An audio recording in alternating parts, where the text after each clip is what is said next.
Well, there we go. I was wondering if that damn thing was ever going to kick in or not.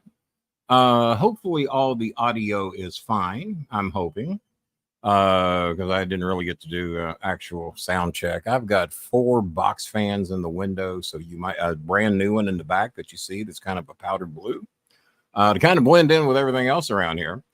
And so let me know how the audio sounds to you guys. Yeah, that one's on. So just making sure the feed I'm hearing through the headphones is the feed that is going out to you guys.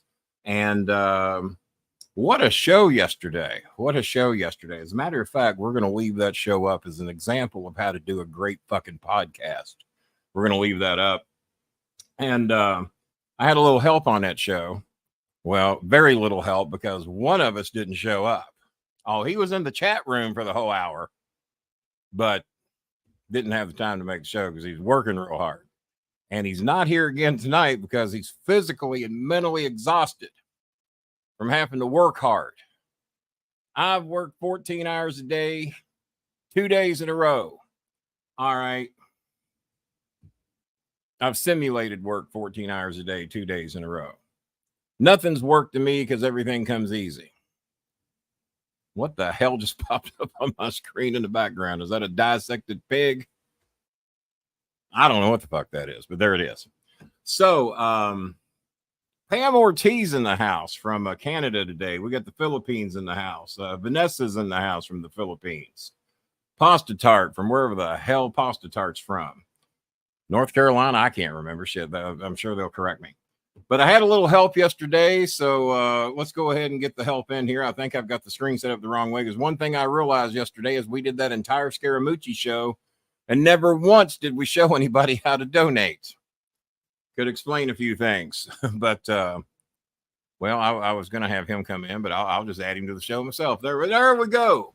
So we're both in here, unlike yesterday when we were both in here and you couldn't see how to donate. And when we had Scaramucci up, we're off to the right-hand side.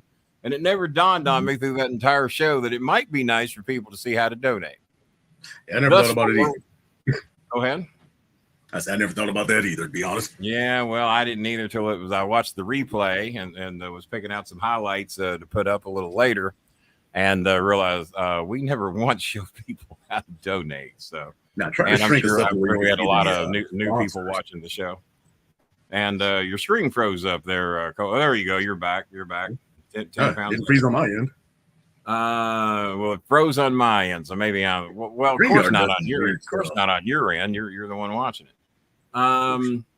Good evening. Just finished watching the the WNBA preseason game.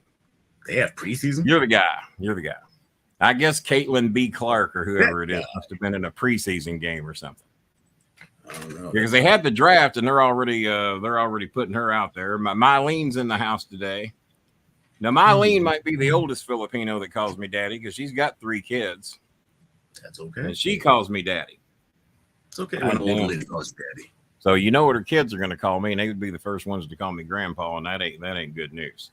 Maybe so we got a few things on the project list tonight, and I hope you guys are up for helping us out tonight because goddamn, we took a beating yesterday. We had what did we take? $40 yesterday, 45, 40, 45, something like that. Dan Lemley donated 15, $5 from Bad Chris. Bad Chris rustled up $5. Bless his little heart, little Trump supporting bastard he has to be. And then someone else did 25. Who did 25 yesterday? Do you remember? Wasn't Pasta Tart? She wasn't here. Pasta Tart wasn't here yesterday. John Paul. It might have been John Paul because John Paul got his book. I know he put a little something. Might have been John Paul because John put over. There'd be a lot less criminals in prison if they'd have got my book first. Oh, and the S person. And now we have back-to-back 79-cent donations or whatever $1, whatever they are from wherever he's from, somewhere in Europe, I guess. Kevin Marr did $5. Yeah, we counted that.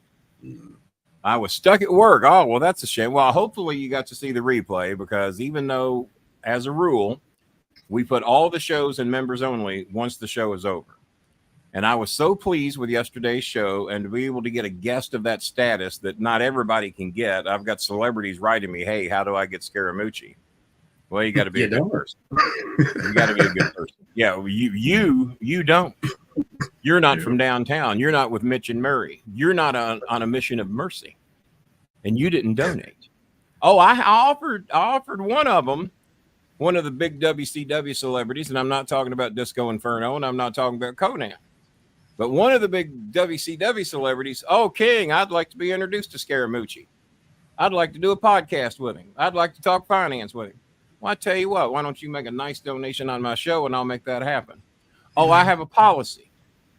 I got a policy. Oh, yeah. I don't do donations. I just sign pictures and give my time. I said, well, I got a policy. I accept money. I accept money to feed my family. So we're at a bit of a Mexican standoff here is where we're at. So the money never came. So an introduction was never made.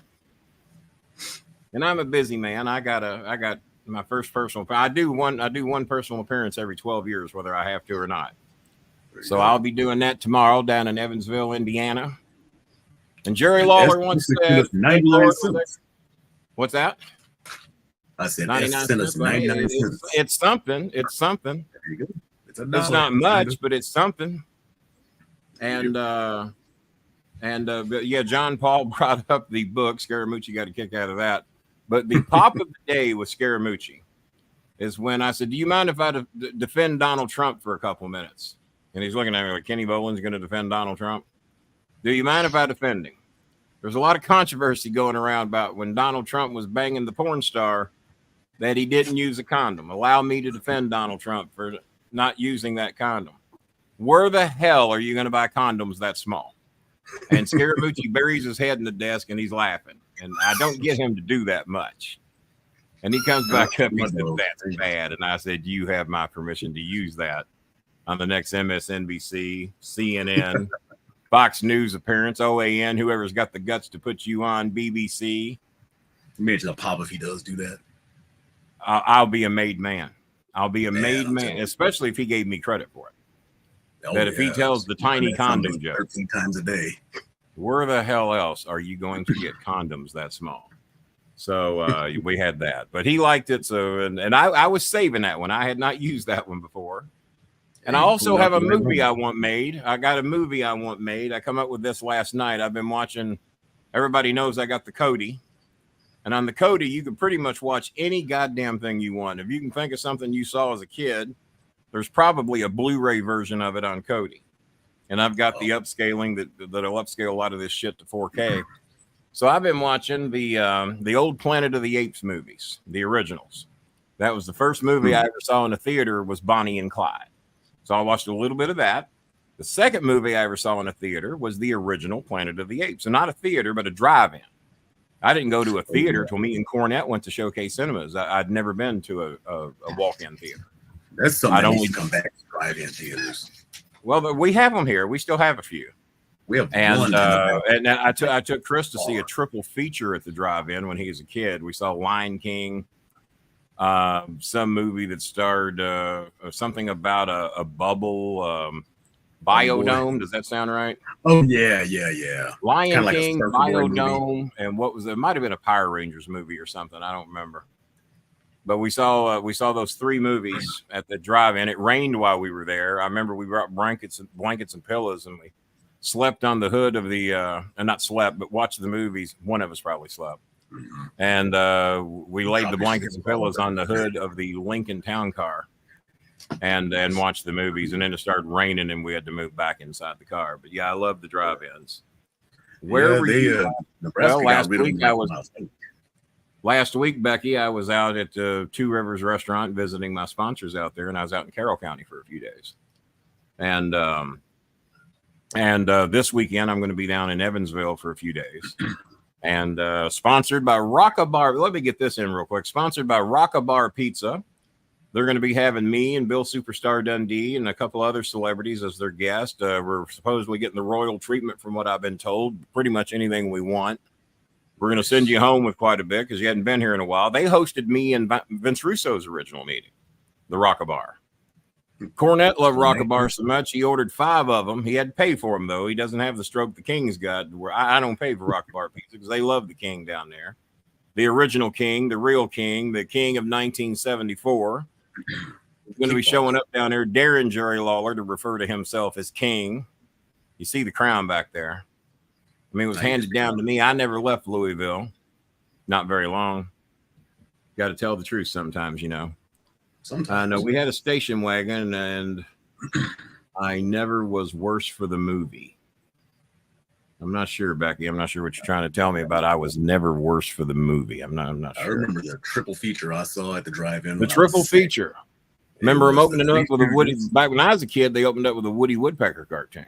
Yeah, it was Three Stooges for me. And it was like never got the Three Stooges. I never got the Three Stooges at the movies when that happened. The second one was Jungle Book and Splash. Oh yeah, your audio is a little low again tonight. Is it really? How about now? It's a little better. It's a little better. This bad boy up here. Face not recognized. Well, when your face is this gorgeous, it's hard for every camera to pick up on it. My Amazon order. Please tell me my books are coming in tomorrow. That ain't what it is. Yeah, I might be a little low on books for my Evansville trip, but yeah, on my end, I'm hearing your audio fairly lower than mine. I don't know what the people are hearing, but they can let me know. Heart Delos is it?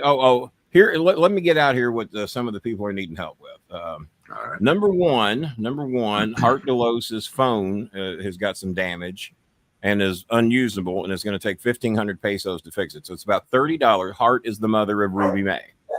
You get them, Choco. Heart is the mother of Ruby May, and she wrote me and said she needs about $30 to get her phone fixed. Our donations have been pretty shitty the past few shows. Yes, Choco, work with me.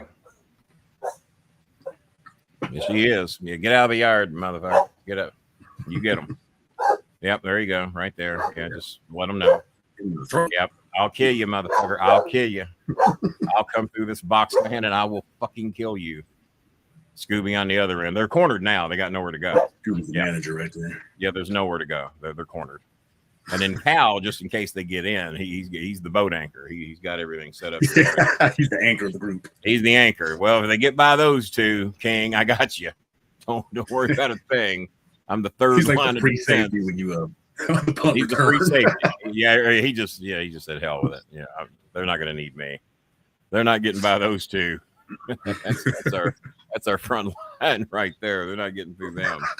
So yeah, I'll be in Evansville reasonably early tomorrow and doing the Friday and Saturday appearance down there and sharing a table with Bill Superstar Dundee.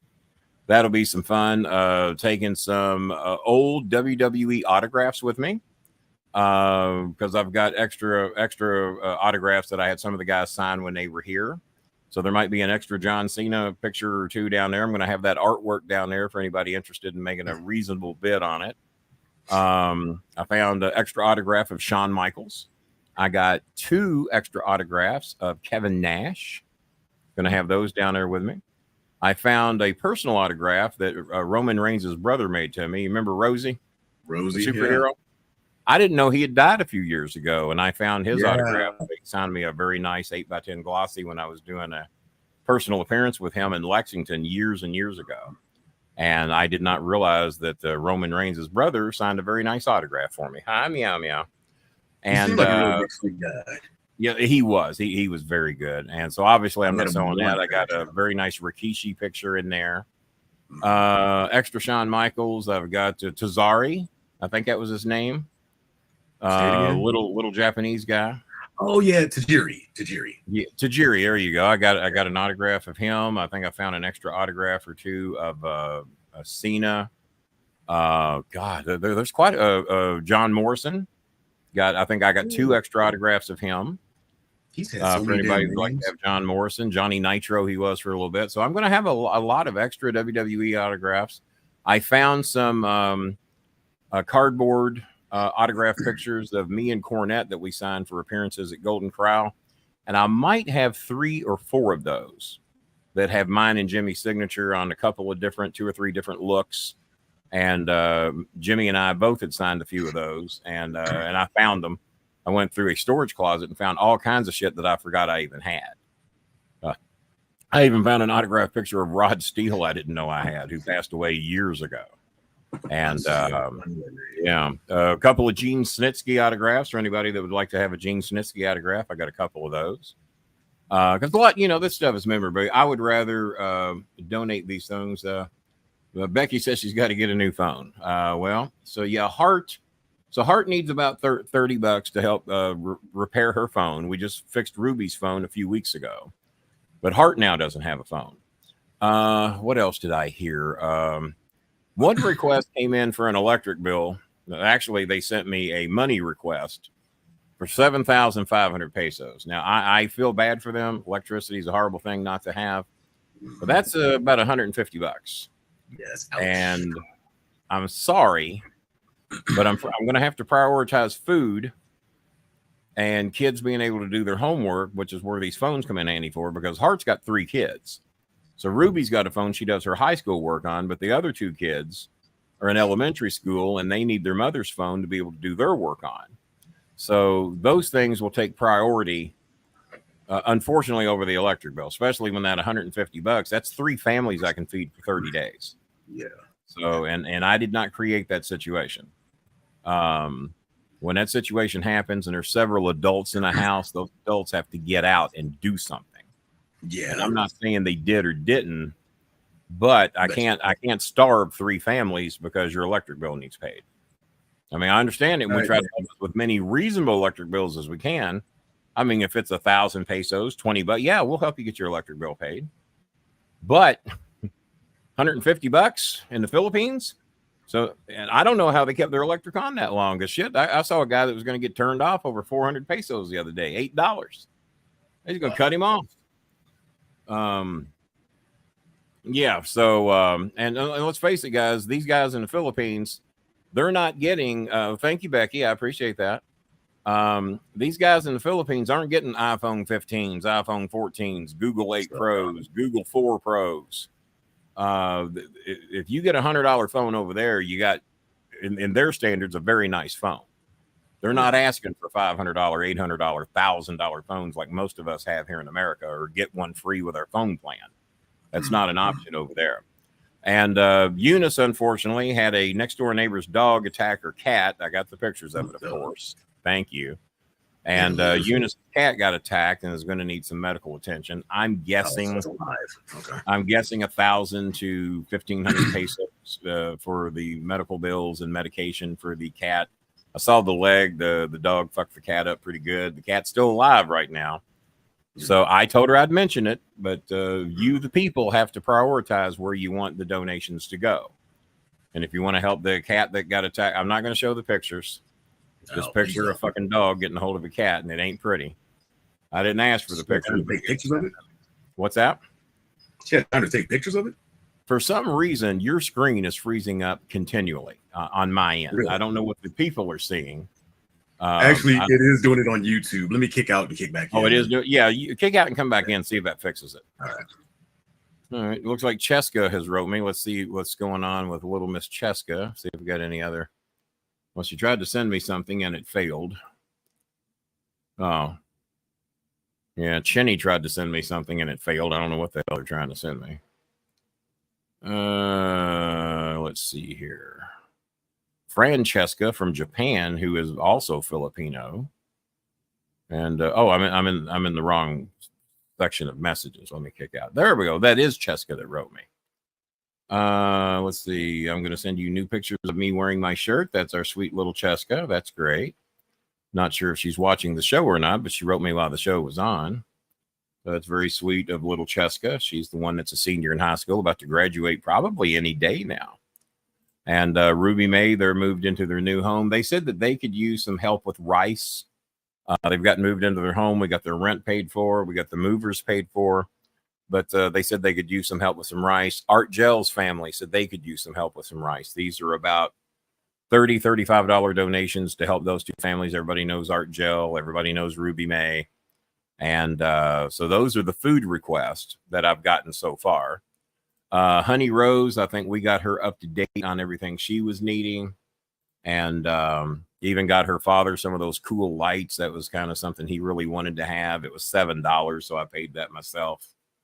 And paid for a lot of that stuff myself. I got her some curtains and a rug and some bedding to make her place look a little more livable. And it actually looks very nice now. She did a good job with it. And let's see here. So if y'all guys hear a little wind noise in the background, I've got 4 box fans right here. I'm doing every goddamn thing I can to keep from turning the air conditioner on. And it's going to be pretty cool the next couple of days. It's a little cooler. Jazzy Jana's in the house. Hey, Jazzy Jana. And Kenny, will you be doing a live stream? Probably not, for 2 reasons. My son doesn't like doing them. And we're kind of there to entertain the people that are there and are kind of there to service those people and to do meet and greets and sign autographs and all that stuff. And I think it would be a bit rude for me to be doing a podcast from there. Plus, I do not do the those remote setups that well because I would have to read all the comments and everything on a phone, and that would be a fucking struggle for me. I do these shows on a 70-inch screen, so that would be difficult. And so out of respect for the event, respect for those with me that don't want to be a part of it, I probably won't be, but not that we won't film a couple of things there that I might insert on the Tuesday night show. There will not be a show this Saturday because obviously I'm going to be there. Won't be a show there Sunday because I doubt I'll be back yet. But Tuesday we'll be doing a show. So for those of you that can help, it's been a bit of a dry spell. For those of you that already have, I'm obviously not talking to you. But for those of you that can help, it would be greatly appreciated. Anthony Scaramucci was kind enough to send us. He says, I'm going to send a batch of autographed books for you to auction off on your show. We're going to look at doing it because even an unsigned one's $30. So I think we're going to do a $60 plus shipping donation, and you can get yourself an autographed Anthony Scaramucci book. I'm not going to offer up any more than 6 of those right now because I don't know how many he's sending. I do know Bob wanted one. Coltrane wanted one. My son wanted one. And Maya over in Dublin wants one. She's a huge Anthony Scaramucci fan. And Anthony actually did one of my podcasts on her Zoom account, which got her extra credit at Bellarmine University because Scaramucci's writing Maya when he was working for the White House in her politics class. Well, no one else had that. And Maya did graduate with an over a 4.2 average at Bellarmine College and got her a scholarship at that big school in England that I can't think of the name of. Someone will say it. I will get one. Just let me know when it gets in. Hey, there you go. There you go. I will certainly let you know, T-Maker. And yeah, those, well, the book doesn't get released till the 22nd, and I imagine it'll take him a few days to get them signed and get them shipped to me. And he said a batch, so I told him the request, and I'll let him know that you want one as well. And I'm trying to get him to personalize a few of them. I can't get him to do that with every book because that would take forever, and God knows how many people are wanting personalized books from him. But yeah, he's a very sweet man, and he told me he was going to ship a batch of those books here. And he said it on the air, so he's pretty much committed. He did tell the story yesterday of how he was motivated by me to abandon Donald Trump. I think a lot of people thought I was making that shit up. Well, we got that clarified and bona fide. Speaking of bona fide, the Bone Collector's in here today. How you doing, Bone Collector? A new member. Apparently let their membership expire. So, unfortunately, when the T-Maker, and if the T-Maker gets, not the T-Maker, Coltrane, I get T-Maker mixed up with people all the time. He's aware of that. I'll jump in on it, Kenny. Let me know when they're available. Okay, Donald Flowers. I figured you would want one, Donald. So Donald Flowers wants a book. So I'm going to take requests for 6 of them because I don't know how many he's sending. I'm assuming by a batch he means at least 12, and I know 4 of them are already spoken for between the co-hosts. All right, how am I? That does seem to be better. So yeah, if it was freezing up on YouTube, then I wasn't the only because it was freezing up real bad. Yeah, I just reset the whole damn thing. So T-Maker has requested a book, and Donald Flowers has requested a book. Now making me wish I didn't ask for $100 per book. See, they're going fast. They're going fast. John Paul wants one for the prison. So there's 3 of the at least 6 available that we'll have. And I'll put in a request and see if he can't ship a few more. Because we might be just about out already. We've got 3. I'm assuming he's going to send at least 12. So there's 7 of the 12 gone already. So yeah, if you want on that list, and obviously my big donors, like if Jazzy Jana wanted one, the people who are donating $20 and $30 a show, obviously what the Tea Maker does is ungodly. What he does for us, what he's done for me personally a few times. You know, I got to take care of those guys first. And John Paul's been a consistent donor on the show. Got me to tell the story about my book being in his prison. Mooch got a kick out of that. Like, yeah, we just read his book earlier. Might not be in here right now. Should have skimmed a few chapters. Might have shaved about 7 years off my sentence if I'd read this book first. You never know. I'll get one for the ECI. Yeah, I'll let Mooch know that too. That the man who's got about 6 or 7 copies of my book in his prison wants to. Hey, I'll see how many he might send. I'll see if we can get some extra for the prison. 2 or 3 of them. Get some finance classes going on in that prison. There you go. Get some of these guys ready to go. So yeah, we will make people aware of that. Let me see if we have any donations yet. I know we desperately need some help with everything we got going on. I think we have one donation. Yeah, we only got one. We have a $20 donation on Venmo. And Kenny doesn't have his readers on. Oh, that is from... we still don't have that picture from Nicole Lutzy yet. We don't have the picture. Yeah, make with the pictures, Nicole. Would it be stupid of me to say we're not going to take your money anymore unless we get a photograph with your donation? I don't even know how to reach them on social media. I don't know how to reach them on social media. I don't know if they're on Facebook or the Twitter or the Instagram. I have no idea. You'll have to tell me. So they are the only donation of the night after that amazing Anthony Scaramucci show yesterday, which actually only had like 3 donations. Not to ignore the 99-cent donation we had come from Europe. But we have sold 3 books on here so far. And the Tea Maker, I think Tea Maker already has my book. Donald's already got my book, and John. So I can't even do a 2-for-1 deal on the books.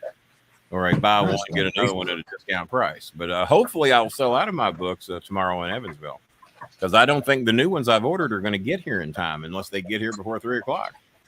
I'm on Facebook. Well, write me on Facebook Messenger and identify who you are, and then I can actually put faces with the names of the people I talked to.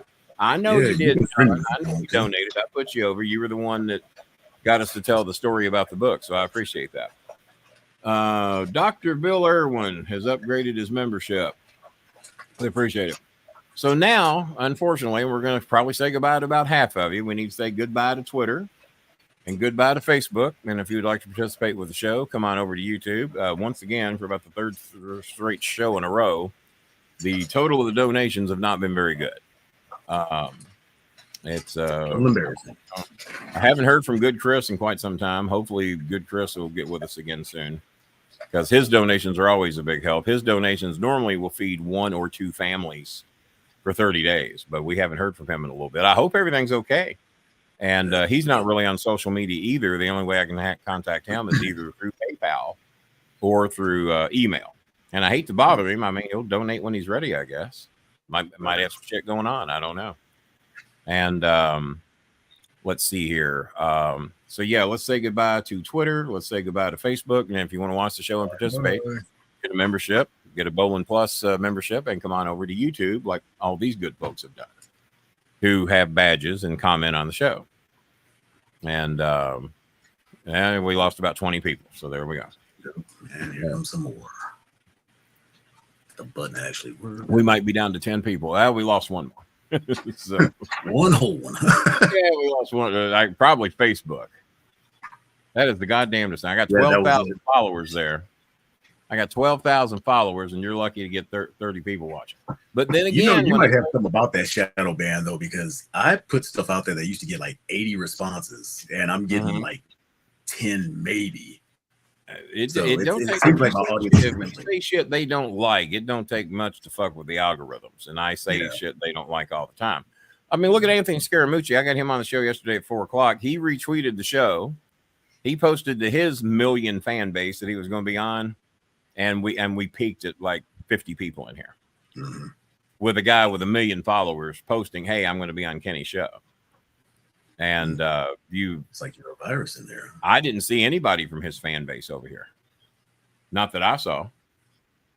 Yes, Jenna.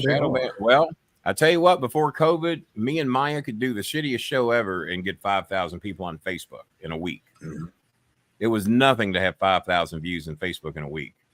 But now what's they weird? Have so many ads and shit you can buy, so they're gearing it. I know. Well, they're wanting you to boost the views and all that shit. I get those messages every day. Would you like to boost your views? No. I want you to treat me fairly the way you used to do. Right. I'm not buying fucking views. And but a lot of people do. Barks do it. They buy those fucking verifications at Twitter, and I've had people tell me they haven't noticed any influx in their views and shit on Twitter that pay. I think the memberships over there now are like $12 a month, $15 a month. Yeah, something like that. To have a verification mark that I had for free for 12, 13 years. Fuck them. You know, on my Instagram, it's like I stay put at like 940. I'll gain like 15 and then I'll lose those 15. And mine's been the same way on Twitter for a long time. I've been hovering around 11,000, 12,000 followers for fucking ever. Yep. Same thing on Facebook. 7,200 followers, give or take, 5,000 friends, which is as high as you can go. So about 12,000 combined, and it stays right about there. Nothing ever changes. Well, I did delete everybody on Facebook that didn't have a profile picture. I don't like that. If you ain't got a profile picture, you got something to hide, or you're a fake account. So I went through the other day, and I must have spent an hour going through 5,000 people's profiles. You know, just real quickly scrolling down. And if you didn't have a profile picture, you got deleted, which made room for me to accept new people. Right. So some of you got accepted recently, and that's why, because we got rid of a bunch of people. And if you ain't got a profile picture, I don't care if your fucking account worked or not. If you ain't got a profile picture, you were gone. I don't even care if it's a name I know. If you ain't got a profile picture, you're gone. Some of people on Instagram know it's the shit trying to limit real-time workings for the news. Oh, I have no doubt about that.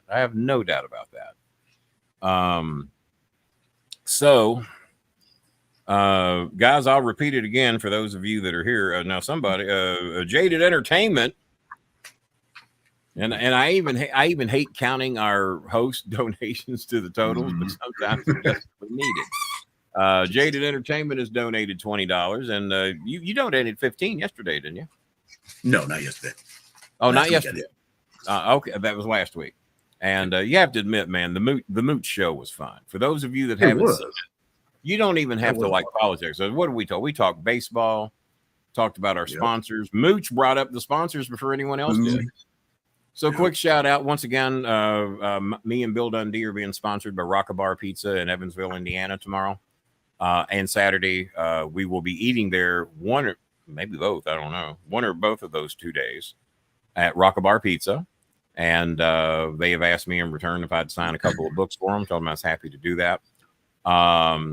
Mooch was putting over Popeye's fried chicken yesterday on the show. He brought him up before I did. Two Rivers Restaurant, love the plug they got from the Mooch. Mooch says he's going to meet me at Two Rivers Restaurant next time he is either in Louisville or Cincinnati to visit a client. He will love it. Some of his favorite things from each place too. Yeah, he mentioned he loves the French fries at McDonald's. Now, Barano's Pizza is Louisville, Indiana only. I don't know if he's ever been to Barano's, but if he's here in Louisville, we can do Barano's one day. We can go to Two Rivers the next. We can do some Popeyes. That won't be no big deal. Main event is they're around the country. Dallas has one. I don't know if y'all got one too. Yeah, I didn't know that. My favorite part of the show is when he recommended numerous books. Yeah, he did, and we talked about, and he's a very religious man, and as y'all know, I am not. And we talked about where Mr. Cena said a sin is a sin is a sin, and I strongly disagreed with that. And we had that debate on the show. No, if you got a son that lies his fucking ass off and just can't fucking tell the truth, and if that was the only thing Donald Trump did, is that he was just a liar, okay. You know, look at this George Santos guy. If that's all he did, but no, he's stolen money from charities. He stole money from a fucking sick dog, and it's the soldier owner. You know, campaign finance fraud, just lie after lie after lie to try to advance his career. And it's bad enough that you would lie to do that. But if that's all you did, but when you add rape, sexual assault, campaign finance fraud, university fraud, charity fraud. They're not allowed to run a charity in New York because of the charity fraud from the entire Trump family. None of them can run a charity. That's pretty fucking bad when the president of the United States. How bad is it that you don't get to run a charity? His kids can't be involved in a charity. His university was discovered to be a scam. That got shut down. His ties up. Insurrectionist. I mean, you name it. Bad Hell, things. being a liar is the least of his fucking crimes. But he just lies to enhance those crimes.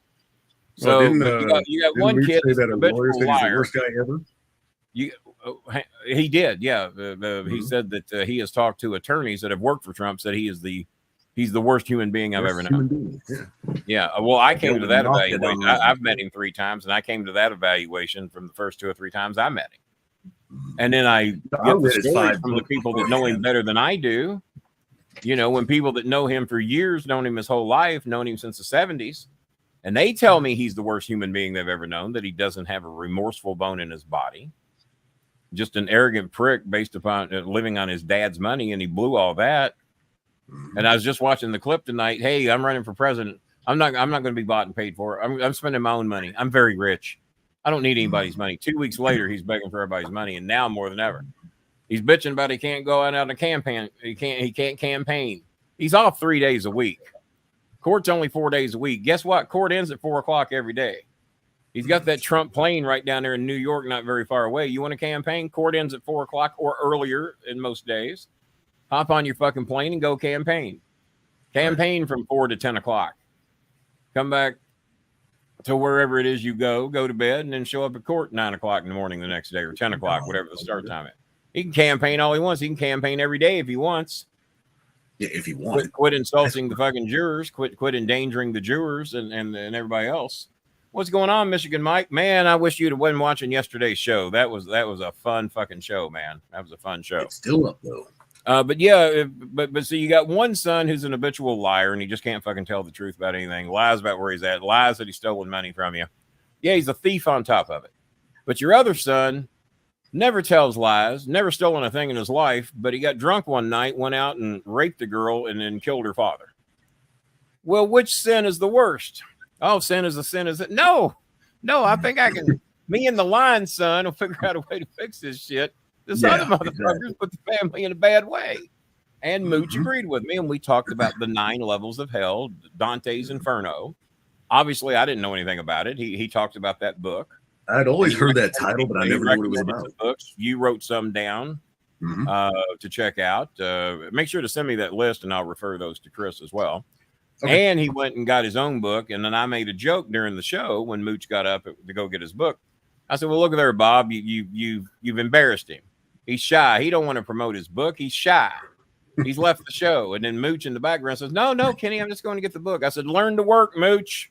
I know. Chris thought that was funnier. Just I told Mooch to learn how to work, which Mooch obviously knew how to work because he put over the sponsors right at the top of the show. He knew that was important, so he took the time to do it. And when I tell the sponsors, when we have celebrities on this show and they take the time to mention your name, that's pretty fucking valuable. Where else are you going to get that? Yeah. Where else are you going to get that? Who else can get Anthony Scaramucci to mention your fucking 5 sponsors for you? Got the Bolin Scaramucci thing. You know, I forgot to show the truth versus lies thing. I meant to show him that yesterday. I think I got to mention the dead worm thing too. No, we meant to talk about the dead worm thing. I did write him today and told him the 3 things I wanted to mention. I also wanted to mention him visiting Maya's factory in Dublin, because he was over there and visited Maya's factory, and he also spoke at one of the local universities over there. And I forgot to bring that up too. Will the Legend show be a good one? That's the dumbest motherfucking question anyone has ever asked on this goddamn show. No, that is fucking. Oh my God. Really? Dr. Bill Irwin, if that is your real name. Is it going to be a great show? Son, if I was the only one there, it'd be a great show. Because of this show. Because if I'm the only one that shows up, it's still a great show. So, no, it's going to suck. I don't know why anybody would go. Dr. Bill. Legend show going to be good? That's the dumbest fuck. I would say it's the dumbest question, but I've seen a lot of stupid questions. Dr. Bill, you should rattle around the loose change in your sofa. Figure out a way to get that into a bank account and send that to me now, because now you've irritated me. somebody needs to pay for the stupidity of Dr. Bill Irwin to ask me, is that Legend show going to be good? No, man. No, I couldn't possibly imagine it being any good. $5 fine. What the fuck? Come on, Bill. Flag to throw. Yeah. If I had a flag, I'd throw it. What do we got here? This is what I meant to show on the show yesterday. Bolin Scaramucci, Truth Over Lies. I think we had another version of that, Our Truth Over Lies. We had another version of it. So I meant to show that, never did it. Imagine how fun a guest that would be if we were able to do that. Oh my God. Well, with him being under contract, that ain't never going to happen. And this is the big show that Herb Simmons is promoting. I probably should be there. I see about 30 names I could take off of there and put me on there. My good friends at Two Rivers Restaurant. What a fucking place, man. What a view. What a view. That is beautiful. And is that not gorgeous or not? Huh? Wow. The front of the restaurant. Now you look at the front of the restaurant, you never dream what's on the inside, would you? No. You never dream. And you look into my window, you'd never dream all this is on the inside either. You'd never know. Hey, for those of you women fantasizing about taking those 3 dogs' places in the bedroom. Why does Scooby look like he's pointing out everything that's brand new on that last? He's like, see the carpet down there? Yeah, see the carpet? Yeah. And the Herb Simmons badge. The John Cena Sr. badge. Oh, we got to get Mooch a badge. Oh, and Mercedes, we got to get Mooch a badge. Mooch is a goddamn 9-time appearance on this show. So I got to, if Bob is watching, I did show this on the show yesterday. Mooch like that. I think Mooch is going to order a pair. If he gets it. Yeah. Are you going to send it to him? Kenny? Fuck no. I'm not going to send it to him. And there's the John Cena picture, which maybe somebody in Evansville will get a chance to buy that real soon. My book, I'll have a few copies of that to sell. This is the banner promoting the show. Is that show going to be any good, Kenny? I don't know, man. Jerry the King Lawler. You probably just skip off that right in now. Well, we could put Lex Luger in there and Jeff Hardy because they're going to be there. Well, cool. Jimmy Hart's doing a speech. Jimmy Hart's doing a speech tomorrow. I cannot believe that man turned 80. Isn't that hard to believe? Isn't that hard to believe? Crazy. So yeah, the right-hand side of the screen, due to jealousy, Dutch Mantell had to get a doctor's note. No, I can't be there. Can't be there. You sent in your real picture. You sent in your real picture, and the rest of us sent in pictures that were 35 or 40 years old. We can't compete with you, King. I tried to get petitions signed to get you off the show, and it didn't work. So there it is. Austin so no Idol, Dutch Mantell and no Austin. No Dutch Mantell, no Austin Idol, because Dutch has got a doctor's note saying he can't go. Well, I'll be there. Bill Dundee right over my shoulder will be sharing a table with me, and we will be at the Rock-A-Bar. I'm not going to give the time because we'd like to eat in a little peace and quiet. There you go. Don't want a bunch of snotty rugrat marks, 85 years old, coming up wanting autographs while we're eating dinner. Handsome Jimmy. What do we got here? Kenny Bolin on the A&E network. The Scaramucci banner is covering up the A&E logo. I'm a multi-network superstar. I'm on the Netflix. I'm on the Peacock, and I'm on the A&E. Seems like there's one other. I'm on. I'm leaving somebody. Oh, you said Netflix. Netflix. Maybe I'm on Paramount. Maybe I'm on Paramount. I can't remember. Maybe I'm on the Paramount. I doubt it's the Paramount. Let's see. Did somebody donate $5? Yeah, John Paul. John Paul paying apology money for Dr. Bill Irwin because we know we ain't gonna get $5 out of Dr. Bill Irwin. We know that. That's obvious. So John Paul paid his $5 fine to keep him even a part of the show. Shame on you, John Paul. Shame on you. Shouldn't have done it. Shame on you for being good people. Hang on here. Let's see if any late money has come in. Oh boy, here we go. Here now we got some dollars rolling in. Now we got some help. And if Jazzy Jana wants one of those books, I'm going to put in a request. Make sure we can get one. Jazzy Jana from Louisiana, $25 has come in. We have Jaded Entertainment with 20, And TC from the NC has donated $10. So let me add all that up. Let's see where we stand. I had a money request come in wanting $150 to pay an electric bill. So yeah, we haven't quite made that yet. So anybody wants to volunteer to pay that electric bill, you let me know. I'm good. It's out of my league right now after all I've been through. Numbers coming up in Arizona. I can't afford to do that. Oh, and by the way, anybody in Evansville that buys any of my pictures, any of my books, 100% of all profits will be going to help me take care of these families. And I think you all know me well enough that my word should be good enough. And plus, I'll be sending the receipts out, and I will let everybody know how we did in Evansville. And of course, I have to pay for the books, and I have to pay, for printing and shit like that. But 100% of the profits will go to, not the proceeds. So you have to understand that 100% of the profits we will put back into helping our families. There's been many families that we've helped that we haven't even raised money for. So we have that going on quite a bit. And hopefully when the Mooch's books come in and we can sell those to those that are interested, they will be $60 a copy plus shipping. So probably about $65 for those that want one. And that will help. Everybody that buys a book will basically be feeding the family for 30 days. I think we could probably get more out of the books, but I think that's a reasonable price for an autographed book from the White House correspondent, the White House.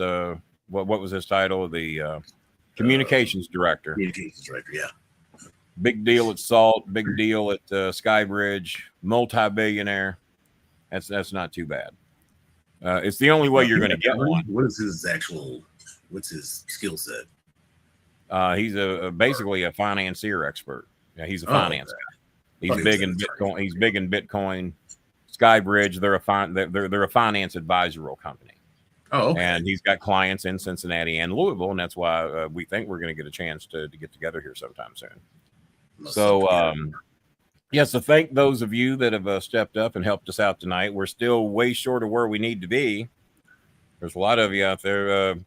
Good Chris, maybe Good Chris has been hospitalized or something. I don't know what's happened to Good Chris. And hopefully we do good at the shows tomorrow. But yeah, 100% of all the profits. That's the John Cena picture, the books, any autographs that I sell, minus our printing cost and minus the what I have to pay to get the books. 100% of the profits will go back into helping us help our families. And I'm going to see if I can't get a few extra books out of Mooch and just let him know that we've had a few requests at the $60 a copy. And I told him today that we were obviously going to be donating the money that we make off the sales to help our people, and he was cool with that.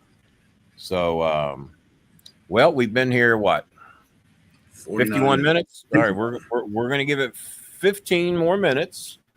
And let me see where we're at and see what we need to do to be able to stay longer. God damn, poor Honey Rose got to go to. Oh, what is today? Today's Thursday. So it's Friday for her. So yeah, she's got to go to school today. She says, I'm preparing for school. Mango Jennifer sent us a bunch of new dance videos that we got today. I hadn't seen those in a while.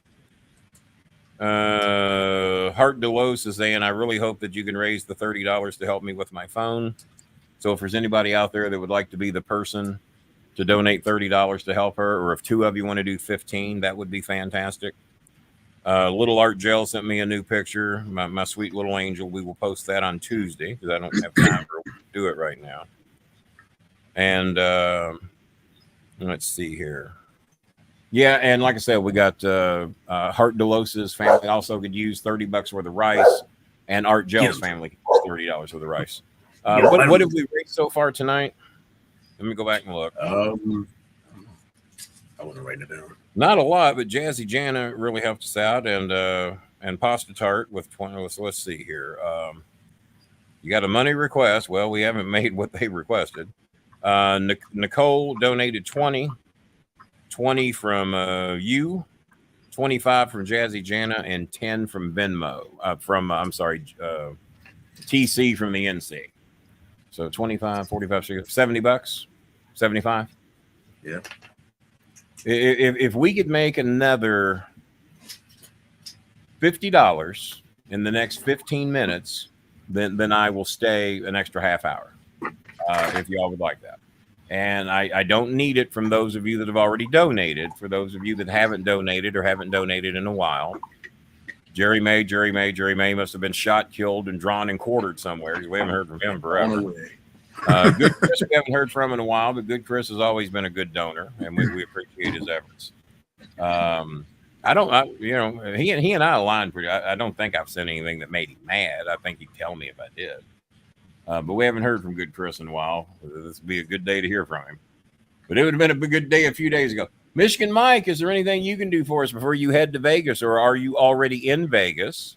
And I forwarded you the numbers to get you a free limo ride and a free drink at Disco Inferno's Club. I sent you that information in your inbox. Sapphire's Gentlemen's Club. So yeah, maybe Michigan Mike can do a little something for us before he goes to Vegas, and nothing, nothing to keep you from going to Vegas.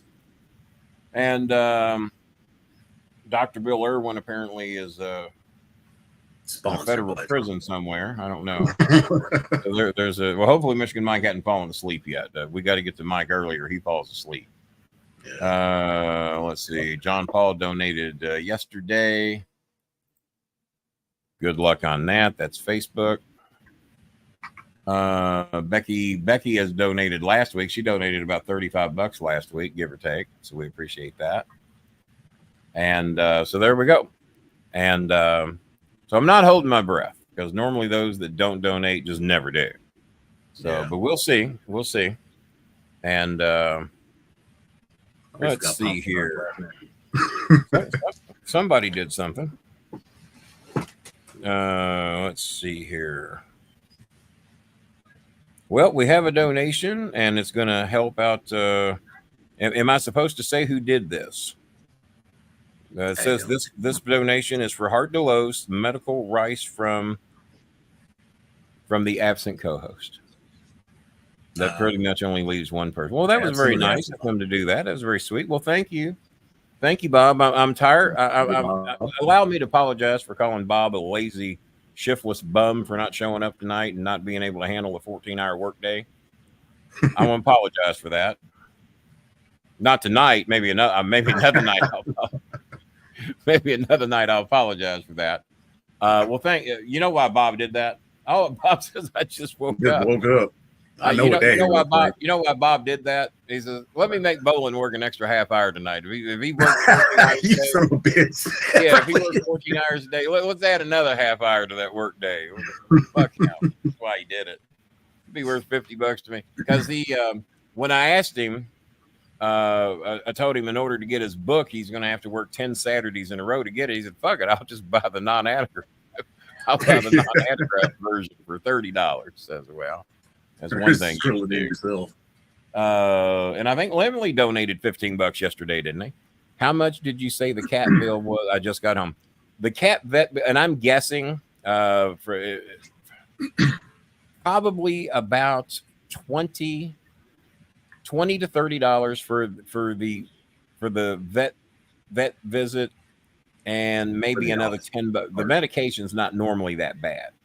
But if we could raise 40 for the cat veterinarian trip, if 40 don't cover it, I'll cover the difference. And I told Eunice that we would address it. Trust me, you don't want to see the picture. But the cat is still alive, and I think it will live if we get it some medical attention.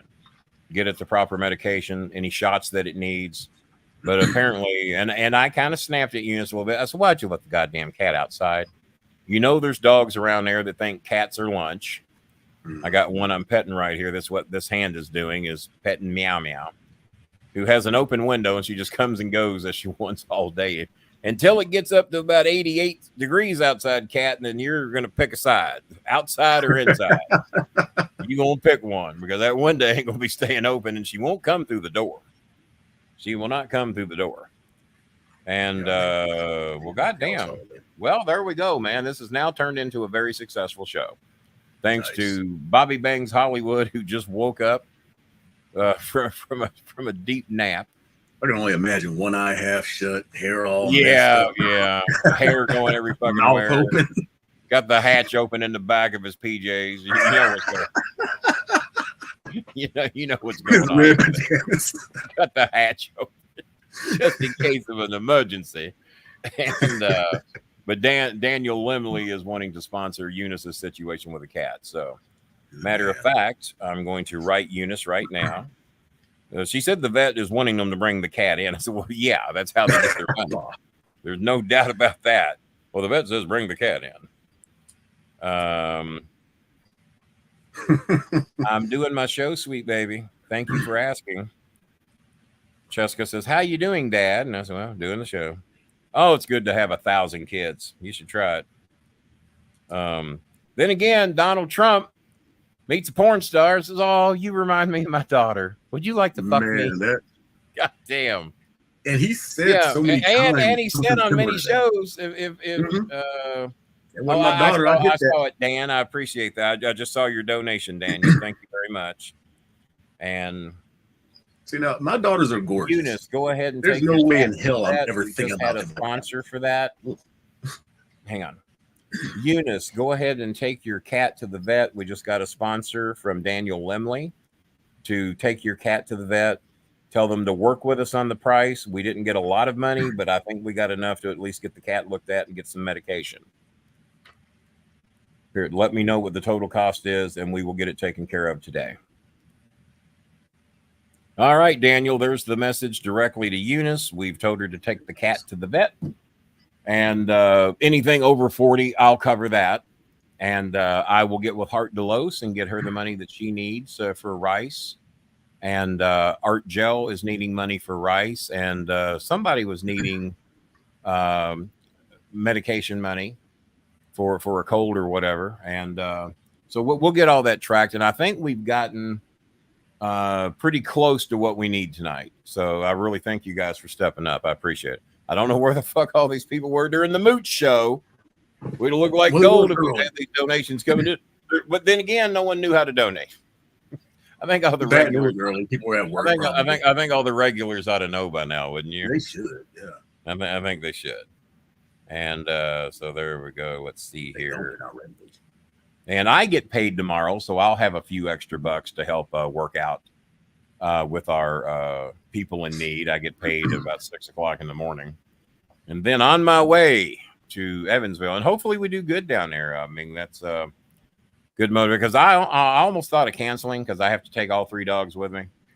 And that is not an easy chore to try to do appearances and then maintain 3 dogs. But Chris will be with me, and he can go back and forth to the hotel, let them out as we need to, and all that good shit. And so it should be in there. But thank you, Daniel and Bob and Jazzy Jana and Nicole, and those of you, the TC from the NC, all of y'all that stepped up and helped us out tonight. We really appreciate it. And I know you guys don't have to do this, and I know y'all don't know these people, and technically I don't either, other than through, as well as anybody knows anybody these days. It's fucking communication on the internet. I mean, that's how everybody communicates anymore. No one ever meets. I've never met in person.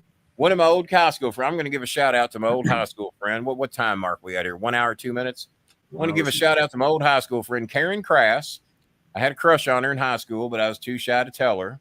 Now she's married. Now she wants to dump her husband. No, she doesn't want to do that. I'm just trying to start some shit.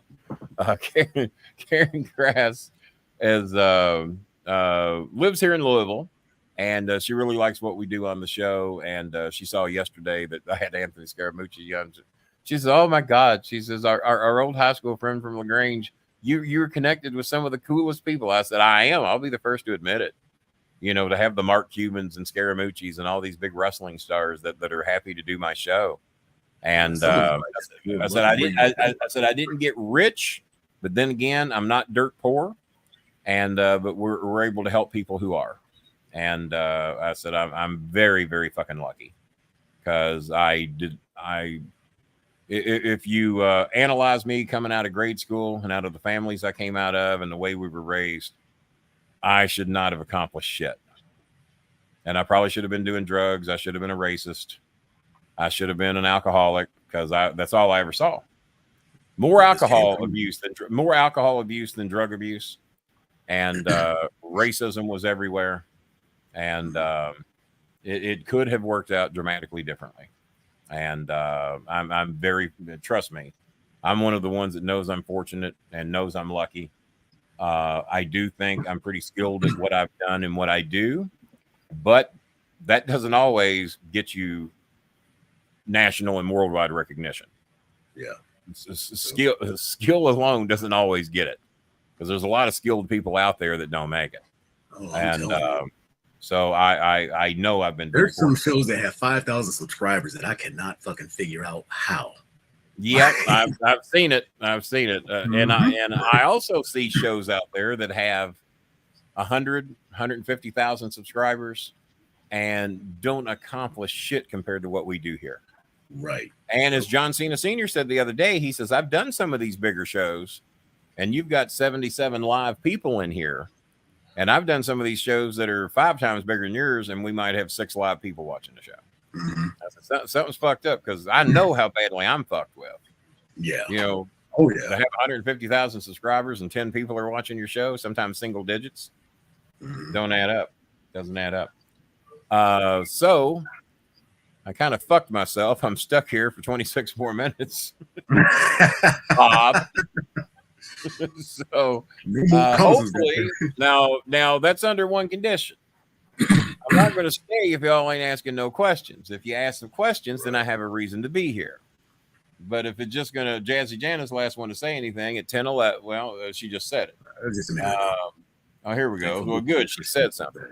Yeah. I'm just thankful to be in places I can give back. Well, Jazzy, we greatly appreciate you. And like I said, there was a period of time Jazzy was mad at me over a stupid joke I made, and I mean real mad. But you know what? She showed me what she was about, because she kept donating. Even though she was mad at me, those $20 and $30 donations kept coming every week or every 2 weeks. And that tells somebody. I was just thinking about Edge the other day. I don't hear from Edge too often. I told him I would love for him show what I sent you. It fits you perfectly. Well, what did you send me? I don't know. I was just thinking about him because of Mr. Kennedy coming in. Remember last time he kind of messed up the. Did he send me something on Facebook? Edge, you're gonna have to tell me what you sent me, man, because I don't have anything. What did you send me? Edge, you're gonna have to help me out, buddy, because I don't see any donations. Is your name pronounced Jana or Janae? One or two? Because JJ on my show is pronounced Janae, and she has 2 N's in her name, so it looks like Jana. Yeah. Well, I've been calling her Jazzy Jana forever, so it better be Jana. She never corrected me. We might learn something new today. Well, we've had her on the show. Oh, you haven't been here for her being on the show? Yeah, we've had her on a couple of times. I think we had her on once when Rico was on. And of course, you did forgive me. Oh, here we go. That's what it's all about. Well, I don't. Oh, okay. Yeah, you sent me that. Well, I don't even know that I clicked it. Let me see what he sent me. Yeah. Okay, let me see if I can get that to play. I don't even think I clicked that, Edge. Edge, are you good for a little bit of a donation tonight? Can you help us out a little bit? It's been a while. We appreciate it. And you can be my guest at 2 Rivers anytime I go. Lovely dinners out there. Last one out there, if you'd had to pay for it, would have been about $30 or $40. And you can be my guest anytime. I'm going to Carrollton once a month to go do these. They'll probably be on Fridays or Saturdays, maybe Sundays in some cases. And we're going to be out there May 31st for the big motorcycle festival. They're going to have a lot of the ninja style motorcycles out there, and I will be out there for that. But anytime you'd like to join me, you can be my guest. I will also bring you the signed copy of my book that we've talked about many times. I'll make sure you have one. And if you can help us out with a little donation tonight, or a big donation, we would be very thrilled about that. So I'm going to try to show. I'm going to try to show this. Let me get it brought up, and I'll show you what he sent me. Uh-oh. It's off today. I love it when someone looks at me and says, "Do you know that you're an asshole?" Yeah, I know. I wake up every morning, look myself in the mirror, and go, "Rise and shine, man. Let's go see if we can piss off today." I love it when someone looks at me and says, "Do you know that you're an asshole?" Yeah, I know. I wake up every every morning, look myself in the mirror and go, rise and shine. Let's go see who we can piss off today. Well, there we go. Basically, it says, do you know you're an asshole? And he's, yeah, I know I'm an asshole. I wake up every day and go, well, let's see which of these dickheads we can piss off today. So, yeah, I'm aware of that. What do we got here? Sister June. Buck 99. Let's see. How stop it, sister.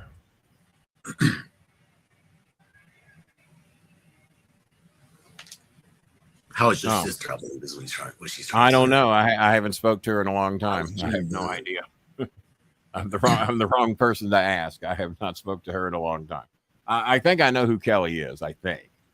And but no, I haven't spoke to her in a long time since my mother died. There's reasons for that ain't worth of getting into, personal family differences. But no, I haven't spoke to my sister since she died. I try to remember that, Jana, with an extra A. There you go. Yeah, there you go. You gotta have those extra A's. Is that correct? My name is pronounced as Jan with an extra A. Okay. Jana. Or I don't know. Huh. Well, she can correct us next time. We'll just have her say it the next time she's on the show. There we go. I opened my Coca-Cola and I've been drinking the other one that's poured. Well, let me give me a drink. You're drinking coffee all damn night, so I can pee in a bit. I drink maybe 1 cup of coffee every 2 years. Maybe. Really? If it's some good fun. Bob Hazelwood. I want to rat him out. Bob Hazelwood, you saw this. I think this was in mine and your, because me, you, and Bob have a group thing we do occasionally. Mm-hmm. Yeah. And Bob suggested maybe when the Filipinos are working out their budget, is that maybe we don't get coffee and maybe we don't get sugar. I said, no, that would be asking Americans to do without their marijuana and their cocaine. They are not going to do without their sugar and their coffee. Yeah. Nah, mama, nah. I don't know who they got to murder, who they got to sell, who they got to have sex with, but they're going to have their coffee and they're going to have their sugar. When they walk into the store, coffee and sugar is the first goddamn thing that goes in the cart if they were to have a cart. Nah, mama, no. Timmy Lee's in the house. How you doing, Timmy? Once again, shout out to our sponsors there. You only see one person there, Tim? When I see Timmy Lee, I always think of good old Wick's Pizza and Bear Nose Pizza. Bear Nose. I'll be going there again soon. We really appreciate Bear Nose being with us. Main Event, be going there again soon, probably within the next 30 days. I guess we'll be venturing over to the Main Event. Two Rivers Restaurant, I'm back out there May the 31st for the big motorcycle festival. It'll be the 30th or the day after, more than likely the first day of the motorcycle event. Shout out to McDonald's. Are they a real sponsor? Nah, we just throw up fucking companies and give them credit. I'm going to tell them. Yeah. I guess we need to contact them, let them know they're sponsors, that they owe money.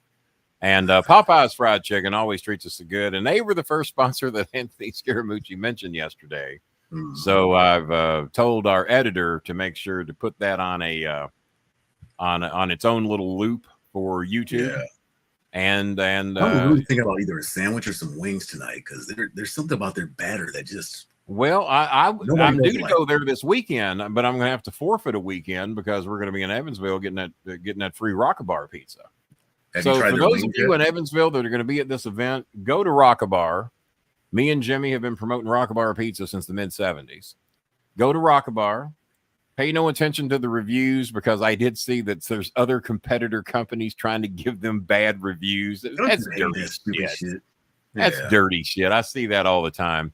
So the rating isn't as high as it should be. I give them a 5-star rating just today myself. But I also saw competitor places in there giving them shit ratings. Papa John's of all places trying to shit on Rockabar pizza. Really? So yeah, I mean, me and Jimmy don't agree on some things, but we agree that Rockabar pizza is pretty fucking good. So if you happen to be at Evansville Friday, Saturday, Sunday, or anytime thereafter, if you go in there and you're visiting Rock-A-Bar because you heard them mentioned on this show, and they do not compete with Bear Nose. Bear Nose is not in Evansville, Indiana, or Bear Nose would be sponsoring me at this event. But if you're in Evansville, make sure to go see our good friends at Rock-A-Bar Pizza. Good people work there. I've talked about 3 or 4 of the managers over this week that are looking forward to having us in.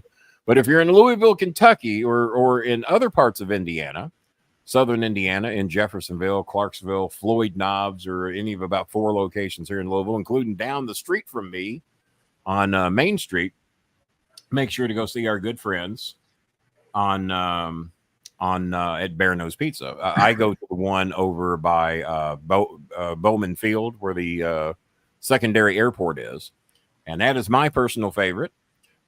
See the owner over there from time to time, and good people over there at Bear Nose. Jenny is the manager at that particular Bear Nose that I go to.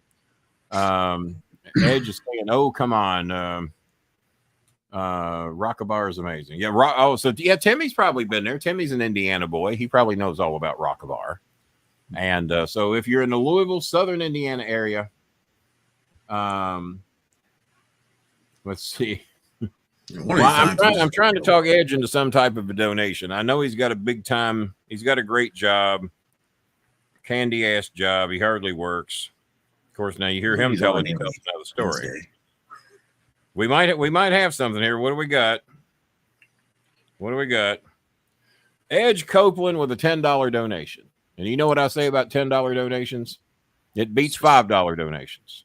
There you go. And $1 donation. Thank you, Edge. We appreciate it. Bolin, how do you feel about Cody being champ? That'll cost $10 more. As a matter of fact, no. Well, Cody's one of my boys, man. I mean, Cody helped me move when I moved the first time. Cody come over and picked up a big screen TV that a fan bought from me for $2,200, and then the fan said, "Donate that to OVW, so they'll have a big screen to show replays on in the studio." I said, "That's a good idea." I said, "That's $2,200. He said, "Man, I just got a $100,000 life insurance settlement on my mother." He says, "I want to do this." He said, "My mom would love it." I said, "Okay, all right." So he bought the TV from me for $2,200. I bought a bigger and better one for less money. And of all people, it was Ryback and Cody Rhodes that came over and picked up the TV and wanted to be the ones to help provide that TV. And then eventually, I think Aaron the Idol Stevens got his head ran through that TV years later when it quit working. And they determined it was going to be too much to fix it, so they ran Aaron's head through it. I'll go run some heads through it then. Which I would not have volunteered to have done. I would not have done that. Bolin, how you feel about Cody being champ? Yeah, that's $10 more. But no, he's he was one of my favorites. As a matter of fact, he's the only person that I ever cried over when they got called up. And I remember they called a group meeting to let us know that Cody had been called up, and I started crying. I went up and hugged him and just had a private conversation with him right there at the ring. I said, "Man, I love you." I said, "You've been one of the class acts here. Anytime we've ever needed personal appearances done," I said, "You've never acted like your father's a fucking legend. You never asked for any favors. You never asked for special treatment." I said, "I love you and I'm going to miss you." And now Cody has always been one of my favorites. So I do have very humble dude. I do have a book in my bedroom that I found the other day that was in one of my ottomans. And it's one of Dusty Rhodes's book. If someone said the title, I would know what it is. Unfortunately, the book is not sold. So what I'm going to do, because my son said he's already read walking away or something like that. Something like that. So I'm going to take the book to Evansville with me, and I've got two extra autographed pictures of Cody Rhodes here from his early WWE days. Very, very young, brown-haired Cody Rhodes. Yeah, that's the one I'm at the gym. I got 2 extra pictures here that Cody signed. So anybody that wants to buy that book, I'm thinking $75. You can get the book with an autographed Cody Rhodes picture. Oh, look at Edge. Look at Edge. Good, with an extra $5 in the house. And we don't get that money till the 21st, but hey, it's coming. I feel like Cody winning was good and bad. Roman pulled viewers. Well, Roman's got apparently a few movies doing, and Roman was not going to be an option. So now you got to decide who you want to be the face of the company, and Cena ain't got time to do it right now. But I do promise you, based on inside information, and no, I didn't get it from Cena's dad, is that Cena is going to break the world championship record that Ric Flair's had. Of course he is. And it's going to happen long before Cena turns 50. Probably before the next WrestleMania is my guess. But it's going to happen. And he will be the number one champion. Reflections of an American Dream. That might be what it is. I don't know how many books Dusty Rhodes wrote. And obviously I never read it, but my son did. So I'm going to take that book to Evansville with me, and I will set aside one of the Cody Rhodes autographs. And being as Dusty did not sign this book, and I'm not good at forging signatures, because if I was, there'd be some money to be made. But I will include a Cody Rhodes autograph picture with the Dusty Rhodes book, and I think $75 is a very fair price for that. Yeah, that's and if somebody wants to bid higher, something in there. Yeah, if anybody wants to bid higher, than that, that's fine too. So, you got anything gold? Thank you, Ed. So we got $15 from Edge on donations tonight. We appreciate that. I know that's a tiny fraction of his daily income. I've heard that he makes like $1,000 a day is what I've heard. Whatever. Let's put it this way: I've seen what the man cooks in his cookouts. Shit, just sell that. Just sell that. That meat. All that meat he's cooking out there. Shit. Who are we talking about? I'm talking about Edge. Edge does some serious cooking out his way. Yeah. Oh, yeah? And reflect. Yeah. That, you know what? I'm going to kick out. Let me go get the goddamn book. Hang on. All right. That's probably the title, but I'll be back just. Yeah, it sounds about right. So he's going to kick out to go double check to make sure that Bob is correct, which he is, because I remember the book. And if I do remember correctly, it's like a picture of him like almost in a barn, like the light of the barn or something, walking in or something like that. I don't know. So he's looking for that. But what I was trying to tell him is if he has something that is signed by Goldust or something like that, you can do the whole Nightmare Family Pack and probably bring in $100. I know he hears me. So yeah, Kenny, if you have anything Goldust related, put that in the package and up the price, because I think there's fans that would really. I mean, that's a hell of a collection. You have the whole Nightmare Family up in there. Well, the Dream Family, baby. Let's see. What else? I feel like Cody was good and bad. Roman pulled viewers. Yeah, he did pull viewers, but a lot of it was to see who's going to dethrone him. Because, I mean, it's been 1,000 days. Last time we had that was Hulk Hogan. And back then, that was... it was like must-see TV because he defended his title every pay-per-view. Excuse me. So, yeah, you want to see history. That's what it was, pretty much. But, yeah, it was time that you can't stay put too long. You have to, go away for a little while, come back so people miss you. It's hard to be missed if you don't go away. But I also read that he's going to be doing films and stuff like that, too. So, hey, go make that money if you can, because the Bloodline's doing all right without him. I mean, I'm surprised that the way Solo is taking over, and if you watch Paul Heyman, that's the whole story right there, because it's almost it reminds me of the Mafia, and Solo is almost like not Fredo because that dude is stupid, but like somebody went rogue, and Paul is almost like what was that dude named Tom Hammond? Always the consigliere, but if you notice the look on Paul's face, it's almost like, oh my God, I don't know what's going on. Who authorized this? Like, I'm going to tell the tribal chief, it's like he's lost control. So it's kind of, I'm wondering what's going to happen with that. God damn, they got like 97 cousins to plug into this. I heard Jacob Fatu has just signed with them. So, yeah, you got Ming's two boys. You got Jacob Fatu. You got Solo. So, yeah, the Bloodline's just going to grow, and it's still going to be a compelling storyline because you still got the twins and what they're going to do. But, excuse me as I choke to death. But, yeah, it's going to be – they're fine without Roman right now. When Roman comes back, I'm sure he'll be a uber face. They appear – there we go. That kills a little bit of background. I killed this microphone because that was picking up a little bit of the fan noise. You sound crisper. Yeah, that killed because this one was picking up a lot of the fan noise. So now it's just this microphone, and that's a little close. Too bad I didn't think of that earlier. I got 3 books I'm going to take to Evansville to sell. And Bob was right. Projections of an American Dream by Dusty Rhodes. I don't think he signed it. Let me look. because he gave this to me when he was tutoring at OVW. And these are the only pictures that I saw in the book. So you got some. Yeah, there's like a middle part where there's like 5 or 6 glossies or something like that. Yeah. And so that's, yep. That's what it is. Yeah.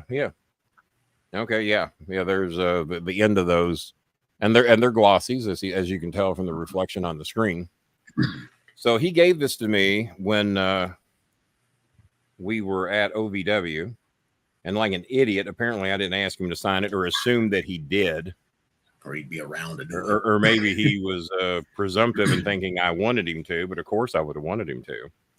So, but being as I don't have his signature on the book, what we will do, for whoever would like to buy the book that Dusty Rhodes once held, I will include an autographed picture of Cody Rhodes. I think I've got 3 autographs here of Cody, so I don't need them all 3. So I will include 1 autograph of the current world heavyweight champion. To go with the book. Here's the back of the book. American Dream, Dusty Rhodes. The Dream Baby. Now, have you heard him talk without the gimmick? Yes. It's weird. Okay, Yeah. I was going to say it's really weird. As a matter of fact, I need a drink. Hang on. Take this one from this. I'm gonna die. I'm gonna die. Wouldn't it be cool if I did? Kenny will not make it to Evansville because he died the night before on this podcast. Bring my body there. Just bring my body there and auction shit off. Okay. So, what was we talking about? We were talking about Dusty's. So we're in the back. We're backstage at Six Flags Kentucky Kingdom, and Jimmy was supposed to have been in Nashville at Christopher's christening when he's a little baby, sometime May of 87, maybe June. It was in the summertime. It was during the Great American Bash Tour. Oh, yeah. And Jimmy had made arrangements with me to come to Nashville for Christopher's christening in Nashville, Tennessee. I get a notice from Jimmy. Kenny, I'm so sorry I cannot make the baptism, not a christening, but a baptism. And I get a call from Jimmy. I'm so sorry, Kenny, I can't make it. Dusty's double booked me. I said, really? He said, yeah, I'm in Charlotte, North Carolina. Then I got to be back in Atlanta that night. Day show in Charlotte, night show in Atlanta. Damn. I said, so Dusty double booked you. I said, we covered this a month ago. And Dusty double booked you on the day that you're supposed to be here. Yep, man, I'm so sorry. All right. So a lot of years go by. 1987 till I'm thinking 2005, maybe 2006, give or take. It was before Cody had been called up backstage at Six Flags Kentucky Kingdom. And I normally talk to him as Virgil Reynolds. You know, he's Virgil. He's not talking Dusty Rhodes shit. And so we're backstage and I introduce him to Chris. Christopher was really looking forward to meeting him. So we're standing there talking, and he's Virgil talking to me and Chris. And then all of a sudden, Jimmy walks up. I said, Jimmy. He said, yeah. I said, y'all cornered Dusty. I said, yep. So I said, we kind of cornered each other. I said, we're talking about some shit here. And I said, Dusty, while I've got you standing here in front of Jimmy and his godson, Chris, I need to ask you something. He said, yeah. I said, back in 1987, during the Great American Bash, Jimmy was supposed to have been at my son's baptism. And he didn't show up because he said you double booked him in Charlotte and Atlanta. Do you have any reflections of that story? Let me tell you something, Mr. Bolin. Some of what Jimmy Cornette say is true. I did double book Jimmy in Charlotte and in Atlanta, Georgia. I did. And how that conversation went, and Jelly Beans in the house, by the way.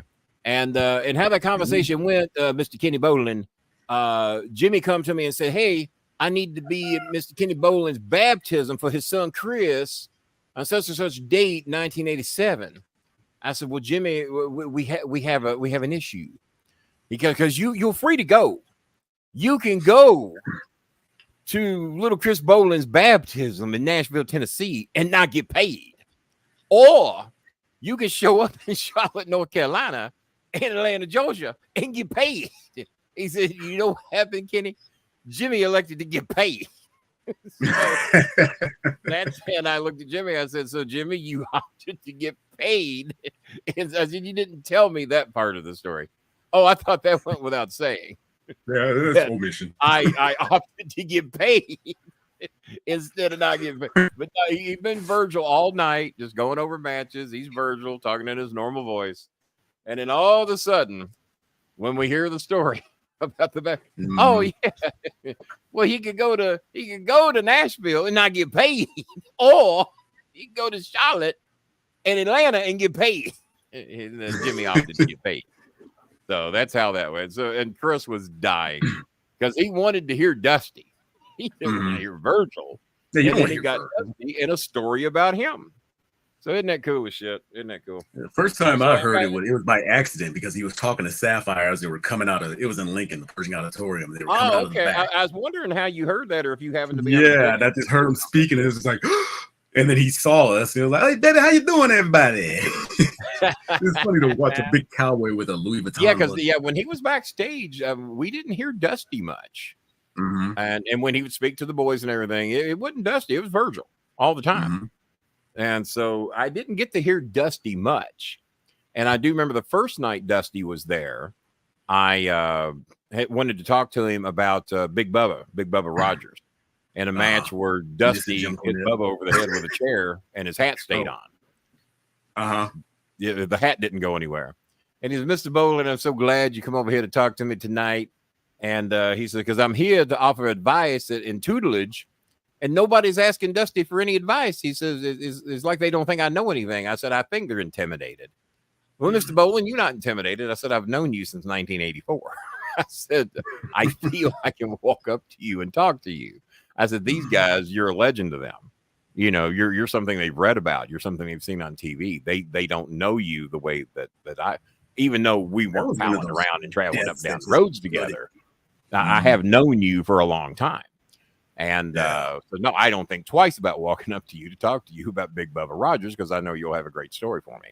I said, so it's not that they don't think they're going to learn anything. They're just intimidated to come talk to you. Well, will you please tell them not to be that way? I swear, I will delay the messages, as they said. So I've got this book, and some people think it's shock that I want to sell it. But I would rather feed families. And this is going to have to go for a good lick for whoever wants to have it. Jelly Bean. You think it's gold dust at all? Thank you to say that. Hello, beautiful baby. Oh, she is beautiful. I can't deny that. So this is Tuesday night at the Louisville Gardens, one of the Jimmy Cornette books. And I only have 2 books left. Well, as you know, due to the falling out, I don't really have a particular reason to hang on to this. But it is autographed to me. And I think there might be somebody out there that for a goodly sum of money might like to have it, because you'll have Jimmy's autograph. And Jimmy may have not written anything more true than what's in this. Now, on the cover of that book, off to the left, you'll see my left anyway, Tojo Yamamoto, Jerry Jarrett, and Jackie Fargo. They did some 6-man tag matches. Jerry the King Lawler down. You know what? Blow me up big string so they can fucking see the book. Why don't we do that? All right. Let's do that. Blow me up big string. Oops. Not you, bitch. Not that. No, not that. Hang on. God damn it. Bob. My fucking mouse is stuck. Bob. Where you at? God damn. Bob. Finally. And I'm going to take us one other step here so that you can see how to donate. Well, I guess we could go back. Can we go back the other way? That don't work. Now I'm doing the goddamn thing. Fuck it. Just fuck it. No, just fuck. No, fuck. Let's do this. It. There we go. Let's do that. All right. So here we go. Oh, there we go. So we got Tojo Yamamoto, Jerry Jarrett, and Jackie Fargo. We have the infamous ladder match that we've all you've heard me talk about, with Don Green and Jerry Jarrett. That was held in the Louisville Gardens. We've got Jerry the King Lawler with one of his great silver robes down there at the bottom. We got Tommy Rich in there. We have Mr. Wrestling.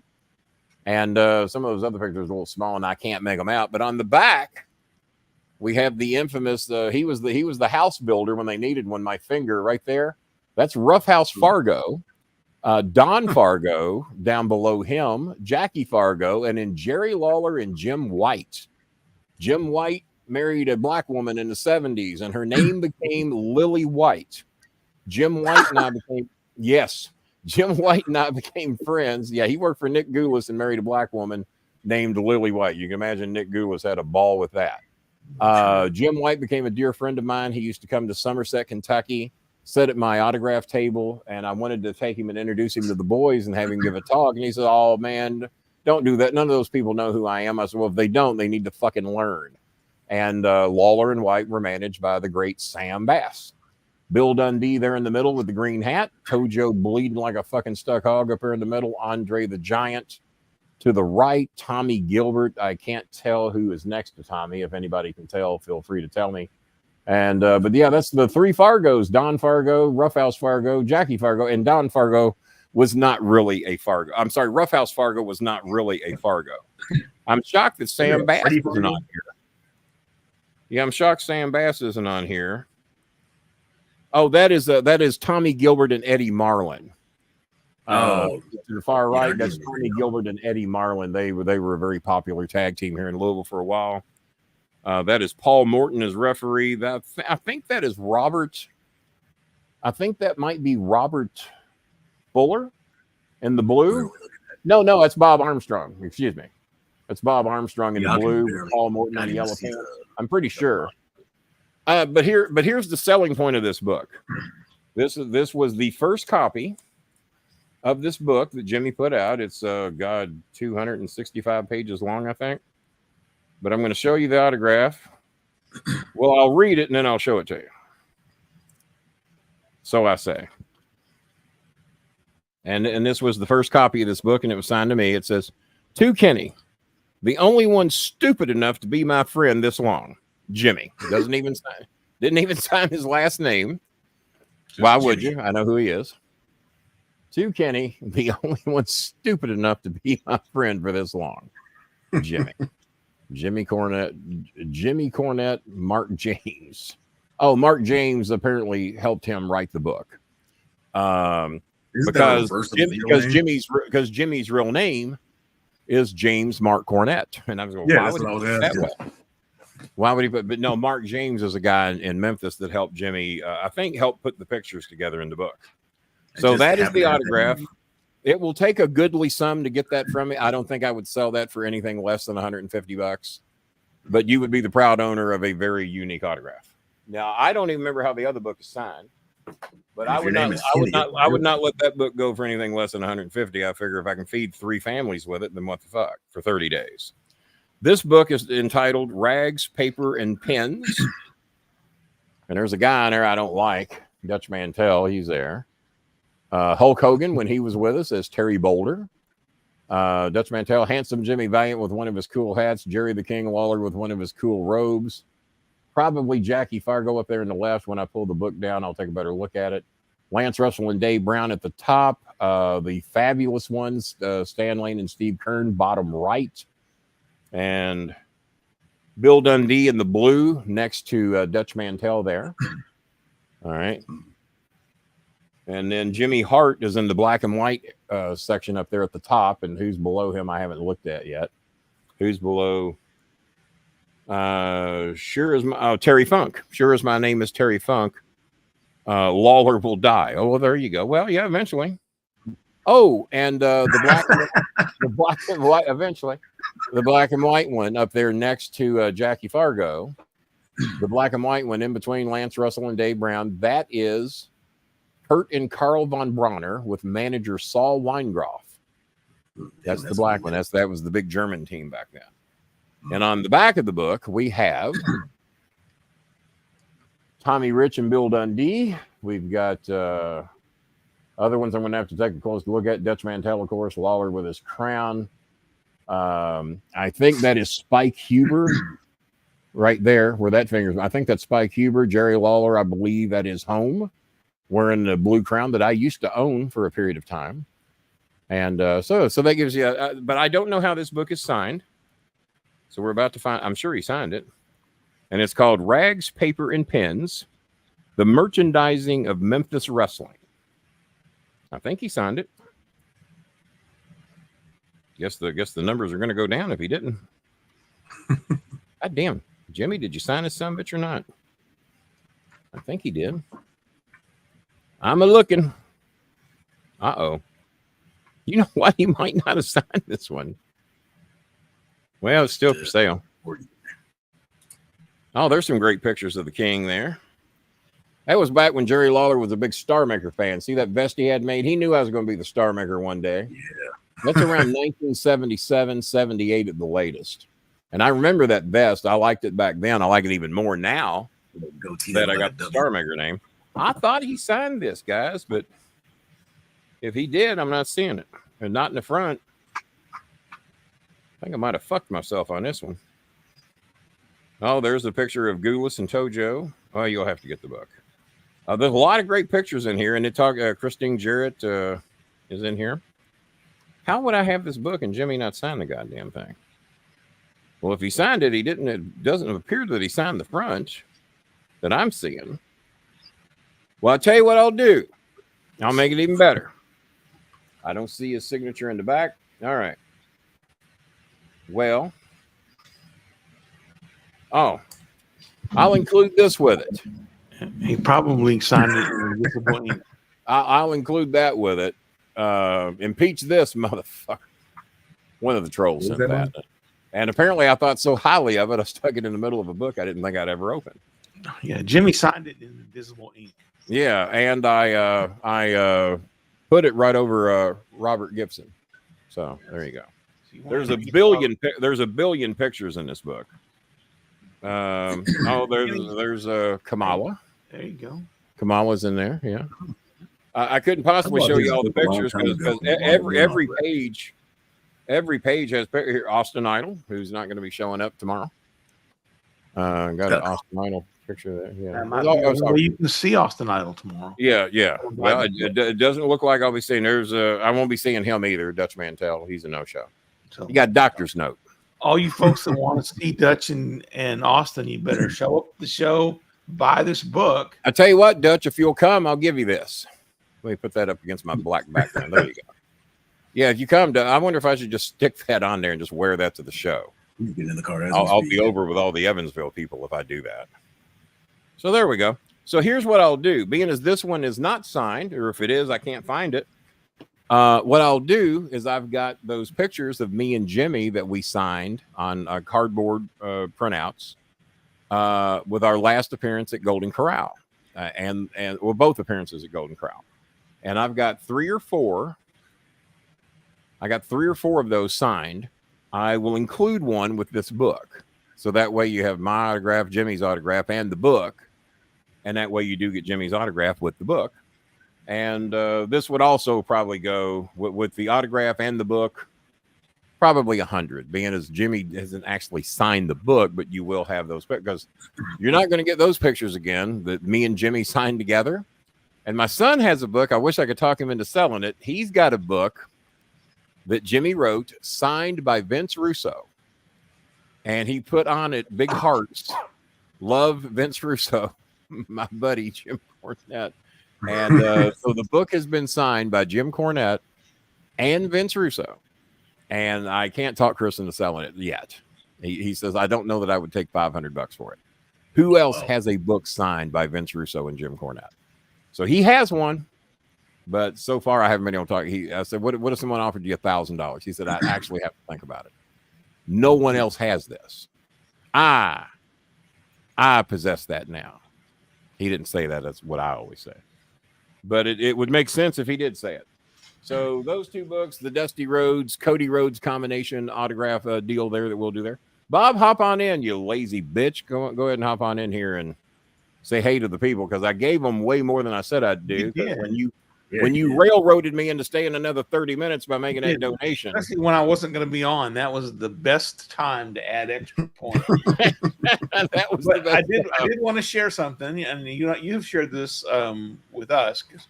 And thank you for that great question for the Mooch yesterday. That was a great question. And he segued it perfectly because he kind of gave me a reason to read your question, and it worked out very good.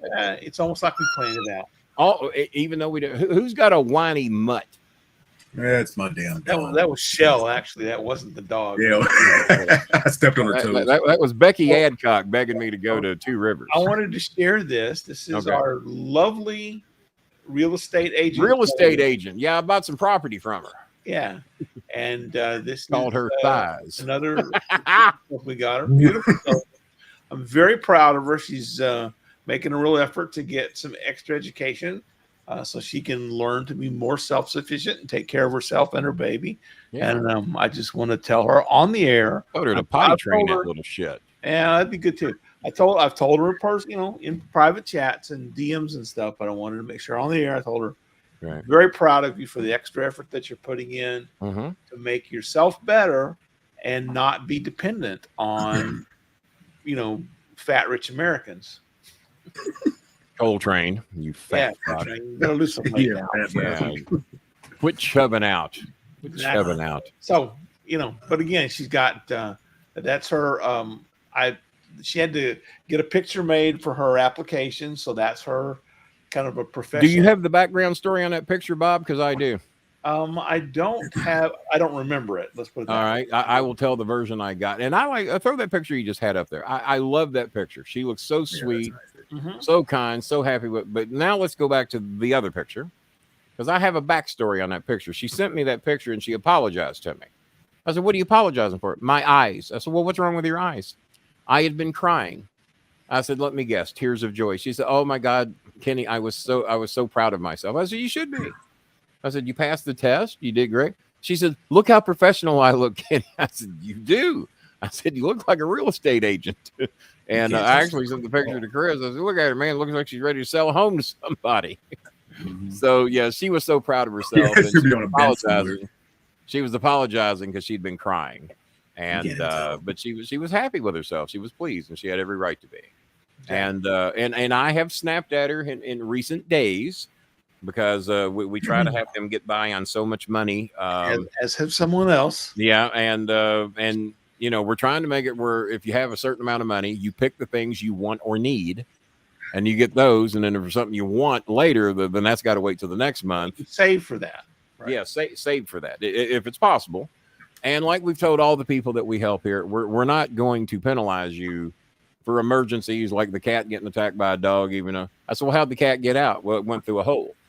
I said, "Well, why don't you fill the hole?" "Well, I have now." I said, "Well, aren't we a little late for that?" Yeah. The hole should have been filled earlier. Well, the cat hadn't gone through the hole before. Yeah. All right. Well, you got me there. Can't plug a hole. It's not a hole. If the cat maybe had been hole-averse before. And go through a hole. And show the cat the hole. Hey, do not go through that hole. That looks extraordinarily interesting. I better go see what's on the other side of that hole. Well, the cat is regretting that right now, because it wasn't all that great on the other side of the hole. And the dog's teeth were bigger on the other side. Just remember that, cats. The dogs inside the house were not as friendly, were friendlier than the dogs outside of the house. The cat has learned an extremely valuable lesson. So I wrote Eunice, told her to make sure to get to the vet to get that taken care of. Thank you, Dan Lemley. And so I will, if there's room, and I guess I'll make room to take those 2 books to Evansville with me if anybody's interested in getting those. Being as Jimmy was not invited, and well, I guess he kind of technically was invited, but he wanted more money than they wanted to give him. So the promotion told me, and I said, "Well, okay." I said, "Well, it is kind of for Jerry. I mean, he could set up a gimmick table and pretty much make whatever he wants." But yeah, okay. Sometimes I think people ask for a big high fee because they don't want to say no. Yeah, but they don't. Well, how do you say no to the last time you're going to see Jerry Lawler, Bill Dundee, you intentionally handsome Jimmy Valiant, and various? How do you say no to that? You don't have to say no. Say, well, my fee is $2,500. But by doing that, you're saying no. Yeah. Yeah. And Mick Foley, on the other hand, we didn't see him on the card. I need to let everybody know Mick Foley's going to be there Friday and Saturday. Mick Foley, I mentioned in one of his books, maybe 2. One of them he mentioned me in on his comeback, because I was the first person to take Sacco when he retired and came back. And then the second time he came back, I was the first person to take Sacco, because every time he came back, he came to the Louisville Gardens first to work a show with us as a tune-up match. Yeah. So and then we'll go on to the WWE, just like Stone Cold Steve Austin did. And then I was handcuffed to Mick Foley at Six Flags Kentucky Kingdom on a show that Jimmy wasn't at because he got fired like that day or something, or the day before. So so me and Mick are sitting there at ringside talking about Jimmy getting fired or suspended or whatever they did to him. He was not at that Six Flags show. And so, get up, Kenny, so I can pull you back down. And I'd get up, and Mick would pull me back down, and exposing the business is what we're doing here. And me and Mick just sit there and got caught up on old times. But he's going to be at the show, and they ran out of money. They didn't have the money to pay him. He says, did I ask for any money? He says, no. He says, give me a gimmick table. I'll sell my pictures and sell autographs, and that's mine. And no, I'll come in and speak for free. And he said, I want to be there. So that's who Mick Foley is. Mick Foley didn't ask for a payday. Give me a gimmick table. Let me sit with somebody. I'll sell some pictures. I live in Nashville. I'm only an hour away, 2 hours away. And so he's coming from Nashville to Evansville and is going to join us there for the 2 days. Look forward to seeing him. And I've got a nice picture here of Mick. I'd like for him to sign for me that I never got signed. He signed my book for me, but I sold that for charity. I'm a dick. So charity. And what is Edge saying? Plus the book or more? What's Edge talking about? Or did I he's wanting you to throw? He's pulling a Dustin Cotton. He's pulling a Dustin Cotton. I thought we got rid of him. And then your grandma's gonna come came back. Oh, by the way, Bob, that's a $50 fine for mentioning that. Oh, you've already paid that. I've already paid it. Prepaid it. Paid in advance. Yeah, I'm paid in advance because I'm going to say Dustin Cotton on it. Now I got to pay $50. You gotta pay damn it. Or refund my fine. That would work too. Could do that. Yeah. Call it even. Or not. I'll send you a Cody Rhodes picture. How's that? Something like that. So he's working me for more. Yeah. He donates $15 and now he's working me. Yeah, that's how people do. Well, you know what, Kenny? It's because they look at you as their mentor, and since you work everybody, they think they should have to work you back. Well, as I tell everyone else, you don't work me. You take what you've learned and take it to other towns, but you don't work me. So I look. You don't go into my Kroger's, and you do not work me. If I were to fly into Evansville tomorrow, and leave on Sunday, it's only going to cost me $730. Is that all? Yeah, that's it. Huh? Plus the hotel, unless you can wrangle me a free stay someplace. I can set you up on a cot in the Bolin Foundation. Yeah, I can sleep with the dogs outside or something. No, the dogs are sleeping inside. You're the one outside in the lobby. You know what? Dogs have reserved spots in the king's bed. So they're flying this plane to Evansville, and there's going to be an empty seat on it because there's a ticket available right now. Mm-hmm. So there's an empty seat on this plane. Okay. Now, and they still want $700 round trip? If I bought that ticket, there wouldn't be an empty seat, right? Yeah, so they would rather fly up there with an empty seat. Cut the price of that ticket to something reasonable. Something reasonable, like $150. $50, $100. Yeah, $150 even. Yeah, $150 at the stretch. Yeah, it's fucking Evansville. Yeah, and it's plus you're flying on American Eagle. You're not flying on the big planes, so you're flying. Edge, I haven't gotten donations from you since we worked out the thing with the John Cena photo. Kind of today, sort of.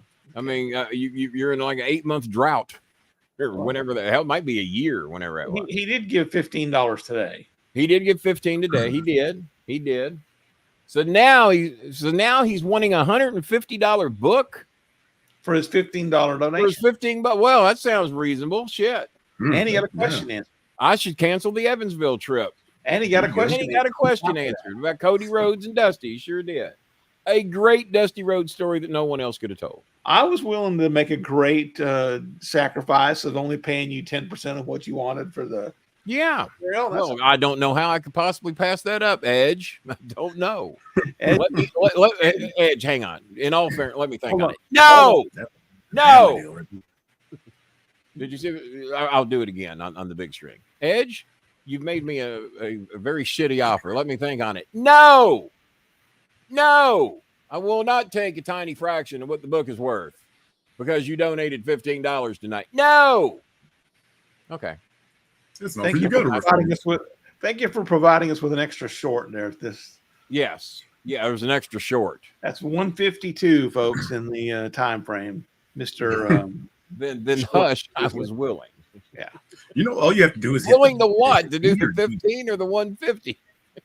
it marks off areas like when you like for And instance, Edge, like I said, I said, I still have you're seeing a picture here. No one's ever picked it up. If you want it, if you want your Cena picture, because I've got the one I'm taking to Evansville, and I still got the one you rolled up behind the love seat over here. If you want it, if you will meet me in Evansville, even though you told me to sell it to someone else. Now the story changes.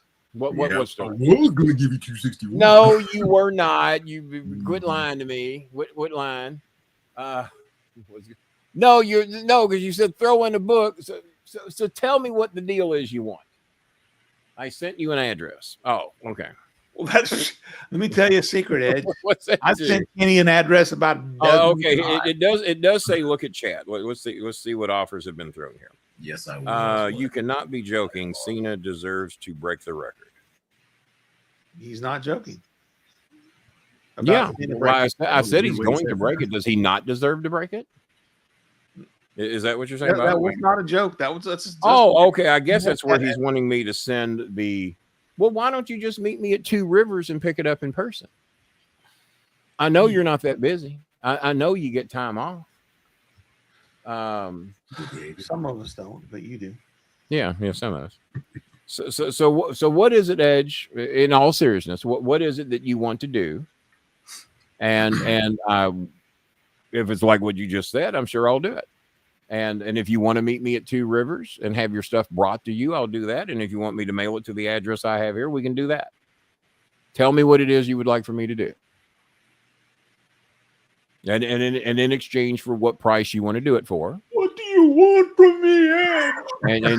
And you can deduct the $15 you've donated tonight from that price if you'd like. But I need you to tell me. I need you to tell me pretty soon now. Kenny, you're a Star Trek fan, are you not? I would have to label myself as the original series fan, and then the other ones I enjoy watching, but don't knock myself out to see them. I've enjoyed the Picards. I will give you 260. Okay, well here we go. Now we might be on to something. Jenna with an A. I will give you 261 for the new book and all. So what new book? The Scaramucci book? The Louisville Garden book? Oh, the Louisville Gardens book, or the Pens, Papers, and Pens book, and which of the I'm still not exactly sure what you want. I got your address, and that's fine. I can either mail it to you, or you can meet me at Two Rivers. I'm cool either way. Plus, you get a free dinner if you go to Two Rivers. But no, I'll give you 261 for the new book and all. Well, see, I don't know what new book, and I don't know what all is. So. And everything in your house, Kenny. The crown. Everything in my house. Well, shit. Is everything in here worth? Is everything in here even worth $261? I don't know. Poster, the BS poster. Yeah, I just want it all. 261 briefcase. So Edge, if you would type again what you want. And it sounds like we can come to a deal. And if you want me to mail it to you, I'll mail it to you. But I need to know exactly. Okay. All right. Look at chat. Well, I have looked at chat. And we're just giving you grief. Oh, did he PayPal more? I don't think so. Did he already PayPal 261? The last pay. Did he do the assumptive close? And yeah. No, there's the $10 he sent. So yeah, I got that. And then he did 5 in here. Yeah, you can't pay for the book in here because they keep 30% of the money, so you can't do that. So Edge, one more time. Let me go back in here and try to do this. It's like talking to a Filipino, right? It's a lot like it. It's very similar. So exactly what do you want for your $261? And if we come to an agreement, of course, I'll mail it to you. Okay, so you've got it in your messages, and please provide a list of the things that you want, not a this at all. Okay, so what do you want me to send you specifically? And I will mail it, but I have to know what you want me to send you specifically. Is it the Louisville Gardens book? The book without Jimmy? Fair enough.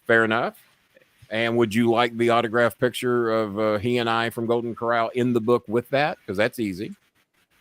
And then I'll send you my book that I promised you. We'll send you both of them. And that's a fair deal. I cannot argue. And you know I was fucking with you, shit.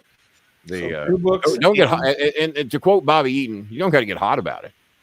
Bobby Eaton starts some shit with you going down the road, and then you get mad, and you ain't got to get hot about it. Dutch Mantel swears that Bobby stole it from him.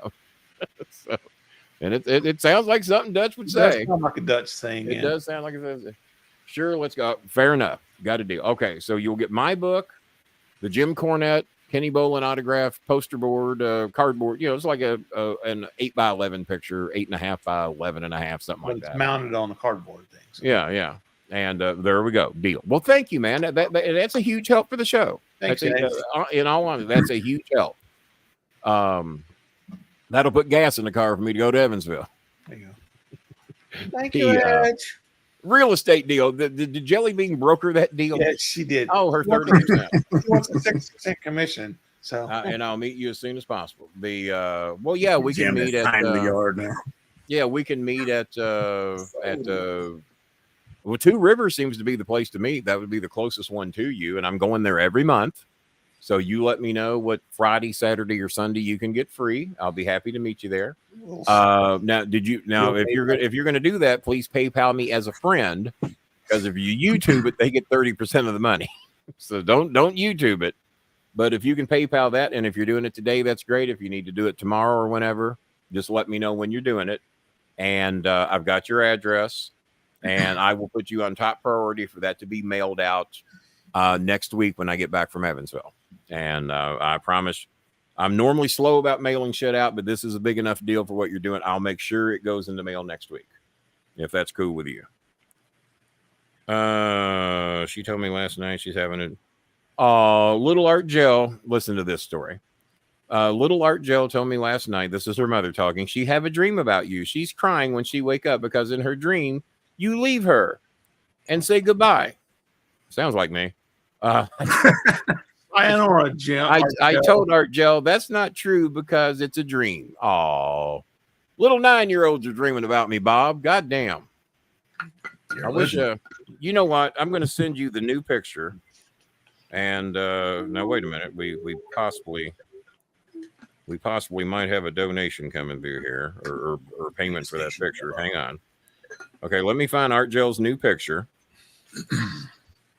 This is not your typical Art Gel picture. I'm going to put it in my stories, send it to Jelly Bean, send it to Eunice, and where's Bob at? Jason and Bob. Okay, that is the new Art Gel picture. Oh my! Sent from downtown from Mitch and Murray, and that's her new picture that we have not posted yet. One thing about it, she looks 9 years old in that picture. Little bitty thing, little bitties, little sassy thing. Little sassy. And let's see what we got here. And it is official. We have a deal. Edge Copeland has donated the $261. I guess $11 shipping for the books, which would be about right. So you got isn't she the cutest little thing? She's a little sassy thing. Got her hands on her hips like I'm a big deal. But no, she told her mother, I had a dream about Daddy, and Daddy left me. He said goodbye. She says, no, honey, the dream was not real. And I'm going to be honest with you. I had a dream recently where I was on a plane with Raylan Givens. And Raylan and I were buddies, and he shot somebody on the fucking plane, and the plane went down. And I woke up for it, and it seemed real as shit. Damn it, Raylan. Well, thank you, Edge. That was very sweet of you to do that. I know we had some fun fucking with each other tonight, but thank you so much for doing that. So this one's gone, ladies and gentlemen. The Home Bolin Shopping Network. We only got one of the, and it's gone. So that's how they do it, right? We only got, and it's gone. So there we go. Just flash up the little number one. Now, do you want me to sign this book anywhere myself, or just leave it as is? Today's special value. Yeah, that should be valued dramatically to have Kenny Bolin's signature in a Jimmy Cornette book. Hey, and here's today's special value. Once again, you can pick up that John Cena, sir. Quantities are very low, very limited, very on limited. this John Cena poster. Well, if you don't mind having my signature in it, I'll personalize one to you in there, and so that'll be in there. It's kind of like Russo signing Cornette's book. It might, being as there's heat, might actually make it worth a lot more. It might make it worth a lot more. When I die and you got a Cornette book with my signature in it, I don't think it's going to devalue the book any. I don't think. Because Christopher says he does not know that he would take $1,000 for the book he's got. I'd take it, but it ain't my book. Well, I wish it was mine. I wish Russo. And he drew a little heart on it to show the love for him, which is cool as shit. Plus Russo signed Chris and Maya's China. They had China that Cornette gave them as a wedding gift. It was hand-me-down China, but it was China nonetheless. And for whatever reason, we had a couple of the plates with us, and Russo signed the back of the China because Cornette once owned it.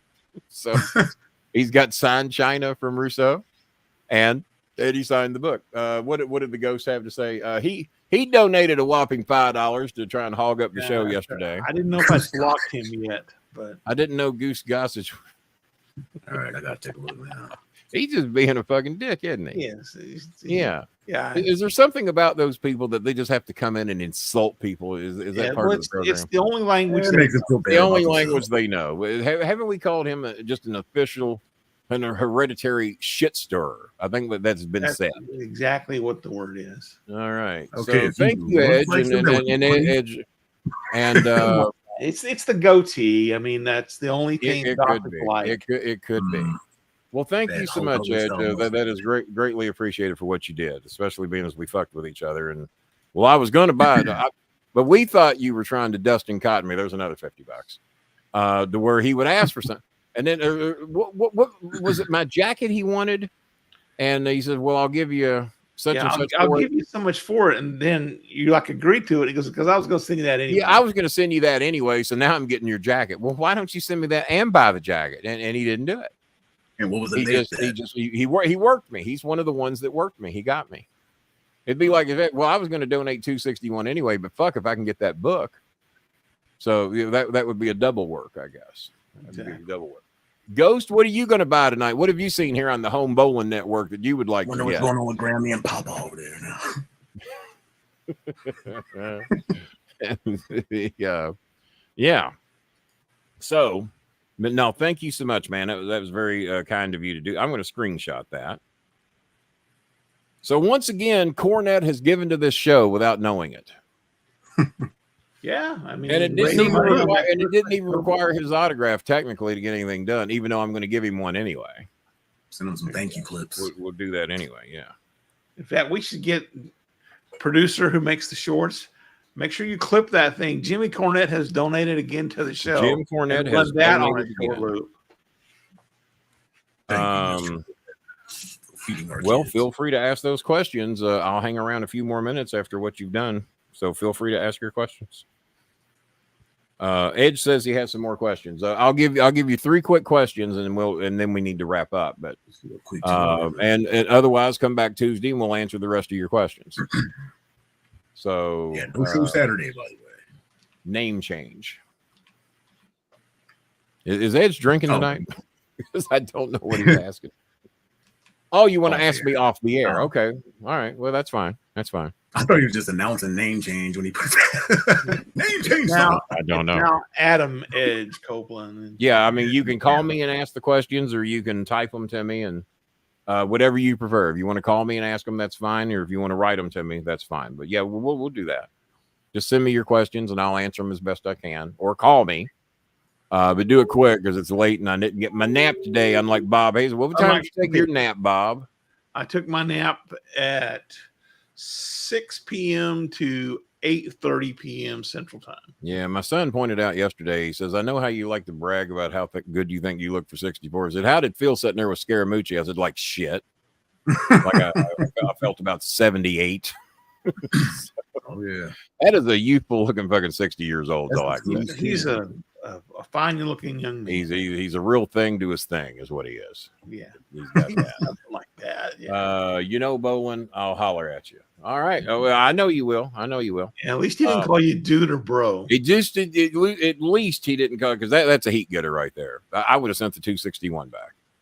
All right, I wouldn't have, but I kept it, but you wouldn't have sent the book. Yeah, I would. Yeah, I'd have kept the money and not sent anything. Just sucker out of Booker T. is what I'd done. Sucker. Yeah, but I still got. Oh, and the other one that's getting me, I got some of these guys. They want me to do their podcast. All right, brother. No. You're not Hulk Hogan. You say brother. You're not Hulk Hogan. I've never been trained. That's all anybody. He broed me. He broed me. Oh, I wonder if Russo does the bro shit intentionally, or does it just he can't? I think by now is part of his lexicon. Like, I think it's just it's part of his personality. It's just the way he talks all the time. What would be my thing? Like that's like I think when he talks to his wife, he goes like, "Oh, bro." I mean, because obviously, I Said Good Day is a planned, scripted thing that I stole from Dr. Smith from back in the '60s. But that's I don't say I Said Good Day 71 times a show either. I saw a picture of the F word or a GD. Fuck you, bitch. Yeah, some people just have those bitch be a shirt. Yeah. Oh yeah. Fuck you. Oh no, mine is fuck you. Because Jazzy Jana said she liked this. Fuck you, you bitch. She likes how I put a little emphasis on you bitch. And so yeah, I'll take that. Well, are you trying to? I'm trying to block him. Kenny stole everything he knows from Dr. Smith, Bobby Heenan, and Jared. Not everything, but a lot. But I admit that. I've stolen a lot of Lawler, Heenan, and Dr. Al Snow will take it that I've stolen probably more from Dr. Smith than all the others combined. A little Rodney here and there, a little Rodney Dangerfield, a little Matt Dillon, George Carlin, a little Matt Dillon. I got over with Herb Simmons having that Gunsmoke shirt on the other day. That just made his day to see that. Yeah. And our favorite sub character, we both like Doc. We thought Doc was the best sub character that doesn't get top billing on the show. Is always angry. Yeah, a little bit Chuck Cannon. Doc was a moody fuck, but he was old. He had every right to be that moody.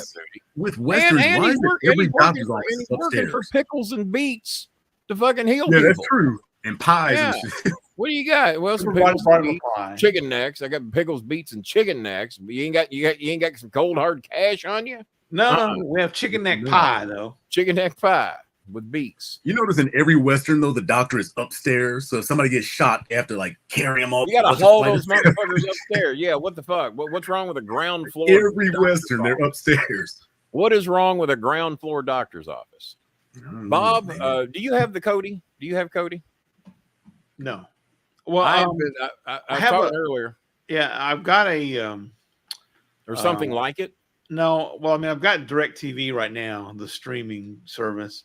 Well, that's not going to get you 4K Planet of the Apes. I've got a little computer that I was using for something that I just reformatted and put a Linux on it so that I could play around with Cody. So I've been considering putting Linux back on this.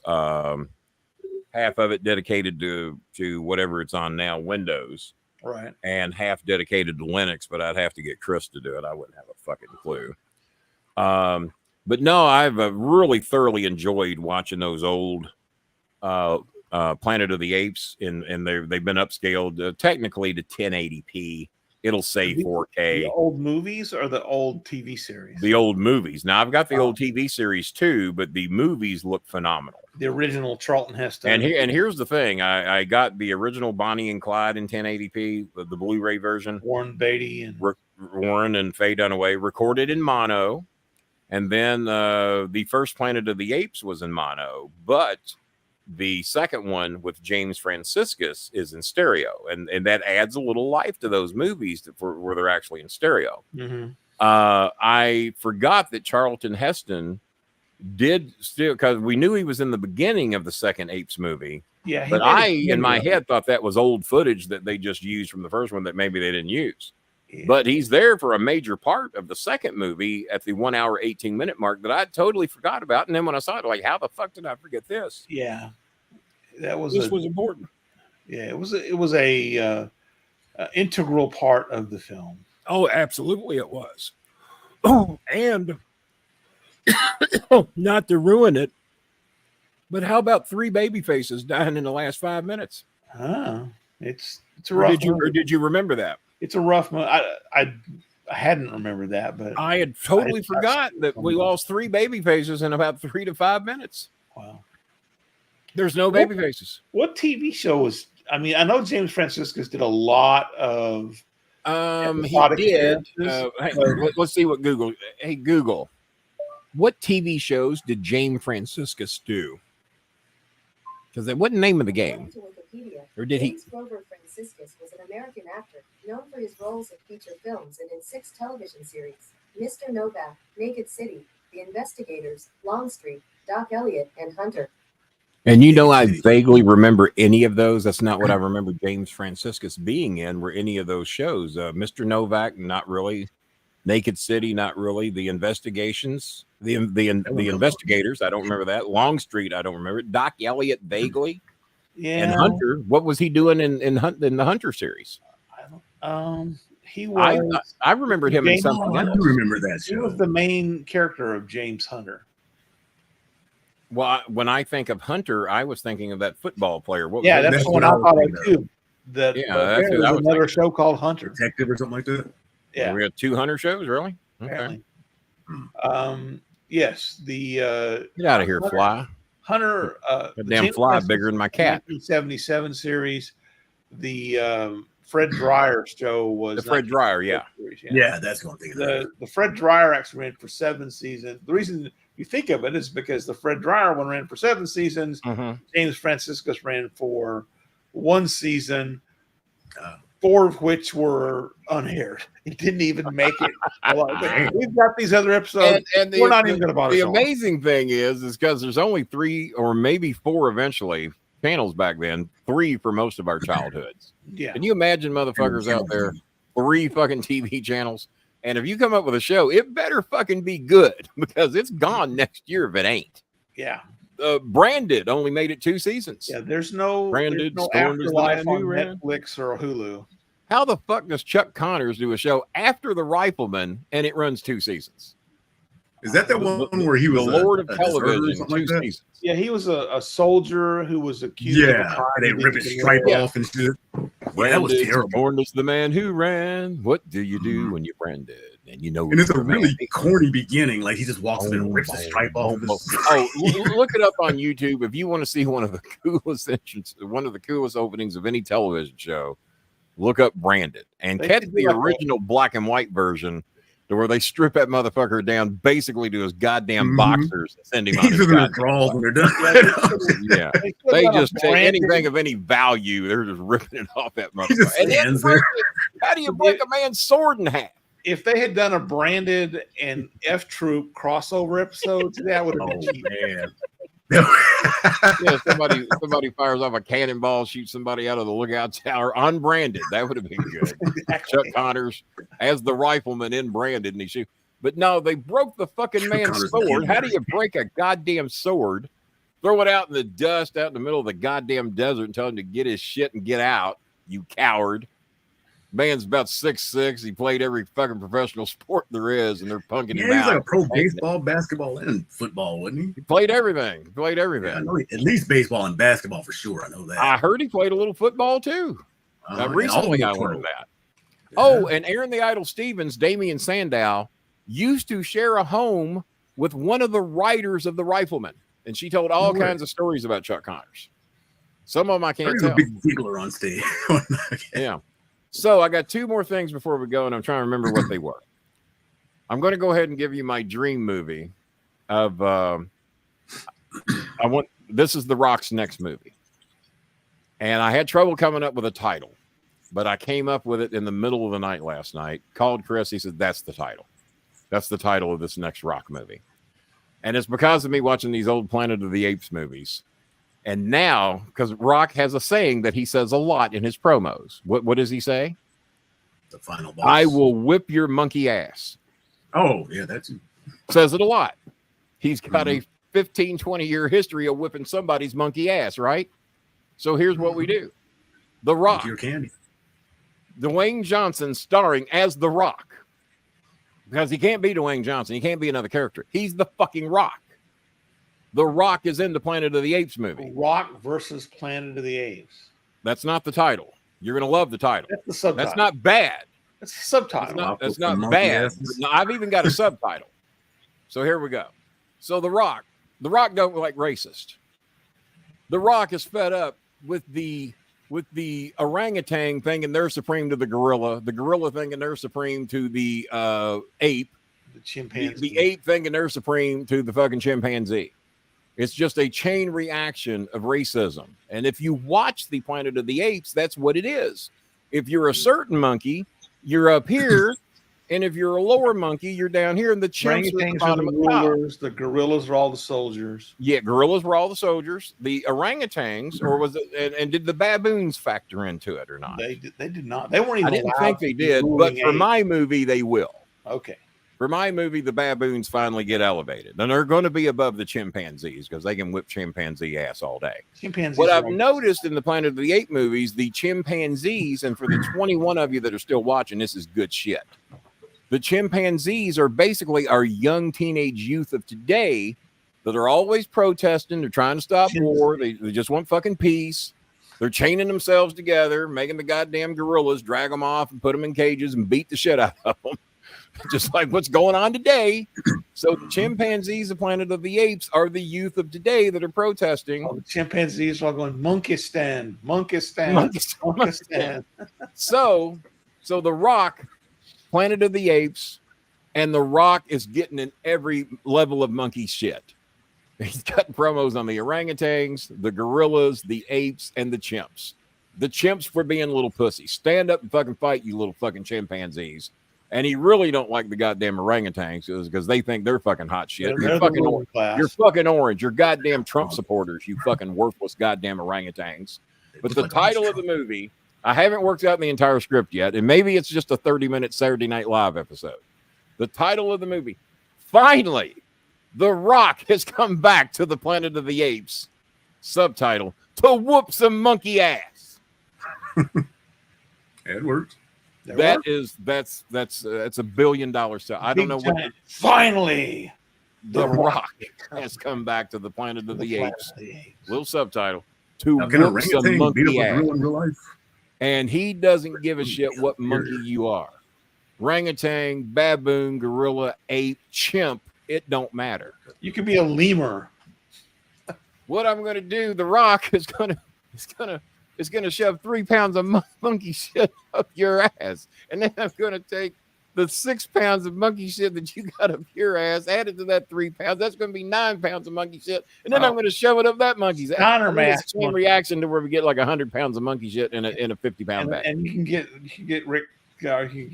Scott Steiner to come in and count the monkey shit with Steiner math. The next thing you know, you've got like 2 tons of monkey shit. 2 tons of monkey shit before it's all said and done. And Rock doing Steiner math, determining how much monkey shit he has jammed up other monkeys' asses and how many pound bag it's in.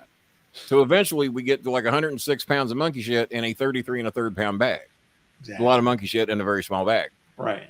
Kevin Marr, I almost have you beat. Kevin Marr says his father's name is Chuck Connors, which apparently means somebody was cheating on somebody. So that's all right. His father's name is Chuck Connors. My sister's father's name, who someone asked me about my sister earlier tonight. My sister's father's name is Sam Bass. Oh, cool. And my mother was dating him while Sam Bass was still alive. And then Sam Bass got killed when I was in Florida. I said, "Which Sam Bass?" And it was easy to figure because June wasn't born yet. Mom wasn't dating that Sam Bass yet. So see, I can't tell the story that way. The one that Sam Bass wasn't around yet. Yeah. June was not born yet. She came about 3 years later. My mother came 4 years later. Well, my mother loved the scene. Sometimes it just takes a little more work with someone. Sometimes it takes a little bit more work. So yeah, my sister's father's name is Sam Bass. Your father's name is Chuck Connors. Is he still alive today? Because I'd like to meet him if he is. I'd like to say I met Chuck Connors. Well, you never met him, he says. But I've never met my father. That's why my name's Same Kevin. Me. I never met my biological father. Yeah, I had a sperm donor. I never met him. Okay, all right. Well, there we go. All right. Well, we tried. We tried to meet Chuck Connors, but that's pretty cool. That's a cool story. Was he a rifleman, Kevin? Not everyone's got that story. So I wish I could remember the other story because they were both. The other one was almost as important as the Rock movie. Finally, the Rock has come back to the Planet of the Apes. Don't anybody steal that fucking idea and make that movie without me, because I'm going to write the Rock and tell him my idea, and I think he'll do the movie. As long as he's I think Rock will just want to spend 99 minutes insulting monkeys of all levels. Oh, hell yeah, you'd watch. Who wouldn't? Who wouldn't watch The Rock? Just slapping monkeys over the place for 99 minutes. Who wouldn't? What was the other thing that I thought was important? No, bad, Chris. That was a rumor. What was a rumor? That Chuck Connors was getting gay porn. There was a guy that looked like him, but that wasn't him. That's the rumor. That's the rumor. All right, we did a real long show tonight. Thank you, Edge Copeland, Adam Copeland. Edge. Oh, he changed his name back to Adam. He's no longer Edge. That's why he said he didn't want Edge getting credit for that $261 for that book. Is what he didn't want happening. He didn't want to do crazy eyes at you. No. We don't need that. We don't need that. Well, people have finally figured out we're going to leave, and people do have to work tomorrow, including me for a little bit, and then I'm on the road to Evansville. So until not this Saturday, not this Sunday, not even Monday. Drive to Evansville for you? Pardon? About 2 hours. About 2 hours. It's only 12. What's the closest airport? 12 hours is a goodly sum, and especially when you got to go back home, because now it's 24. Yeah, that's the part that's especially. Well, I mean, if it was like a week plus or something, it might not be that big a deal. But turn around in 2 days and drive back again. I agree, and plus without Dutch and Idle there, I mean, even I almost considered dropping out, and then I thought of the financial. I may have to go to see Herb just so I can rag on Bill Apter for not coming on your show anymore. I should just that goddamn fly. God damn it, goddamn fly's as big as the cat. Where'd the cat go? Oh, the cat's right here. Oh, why didn't you kill the fly? Why didn't you kill the fly? God damn it! It's too big. Fly did that, and I said, "Fuck you, fly." That's all right. Well, I hope I think of the second thing I wanted to tell, because I wanted to tell. I had an agreement. We're like chilling out. Me. I just the fly grabs me, flies me from room to room. We got a working agreement. Fly's bigger than me. So I thought I had two cool things to tell, but I guess I'll have to tell the other one whenever I fucking think about it. So the memory medicine only does so much. So until Tuesday night at 9:05 p.m. That's Bob Hazelwood, who was drug in here by his ankles. The Coal Train, who actually agreed to come in here tonight for some reason. And then for me, Kenny the Star Maker Bolin, and Anthony Scaramucci, and Herb Simmons, and John Cena Sr., and all the great guests we've had. And for Dedge Copeland, should we call him Dedge? And for Mark Henry, who won't show up.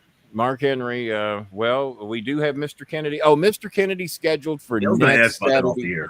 Next Saturday night, Mr. Kennedy. So you got that to look forward to. Forgot to mention that, but only 17 of you heard about it.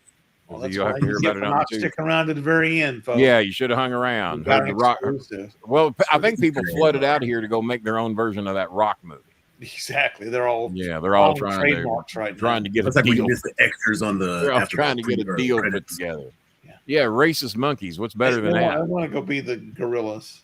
All right. So until Tuesday night, 9:05 p.m. Saturday night, with our good friend Mr. Kennedy, we did say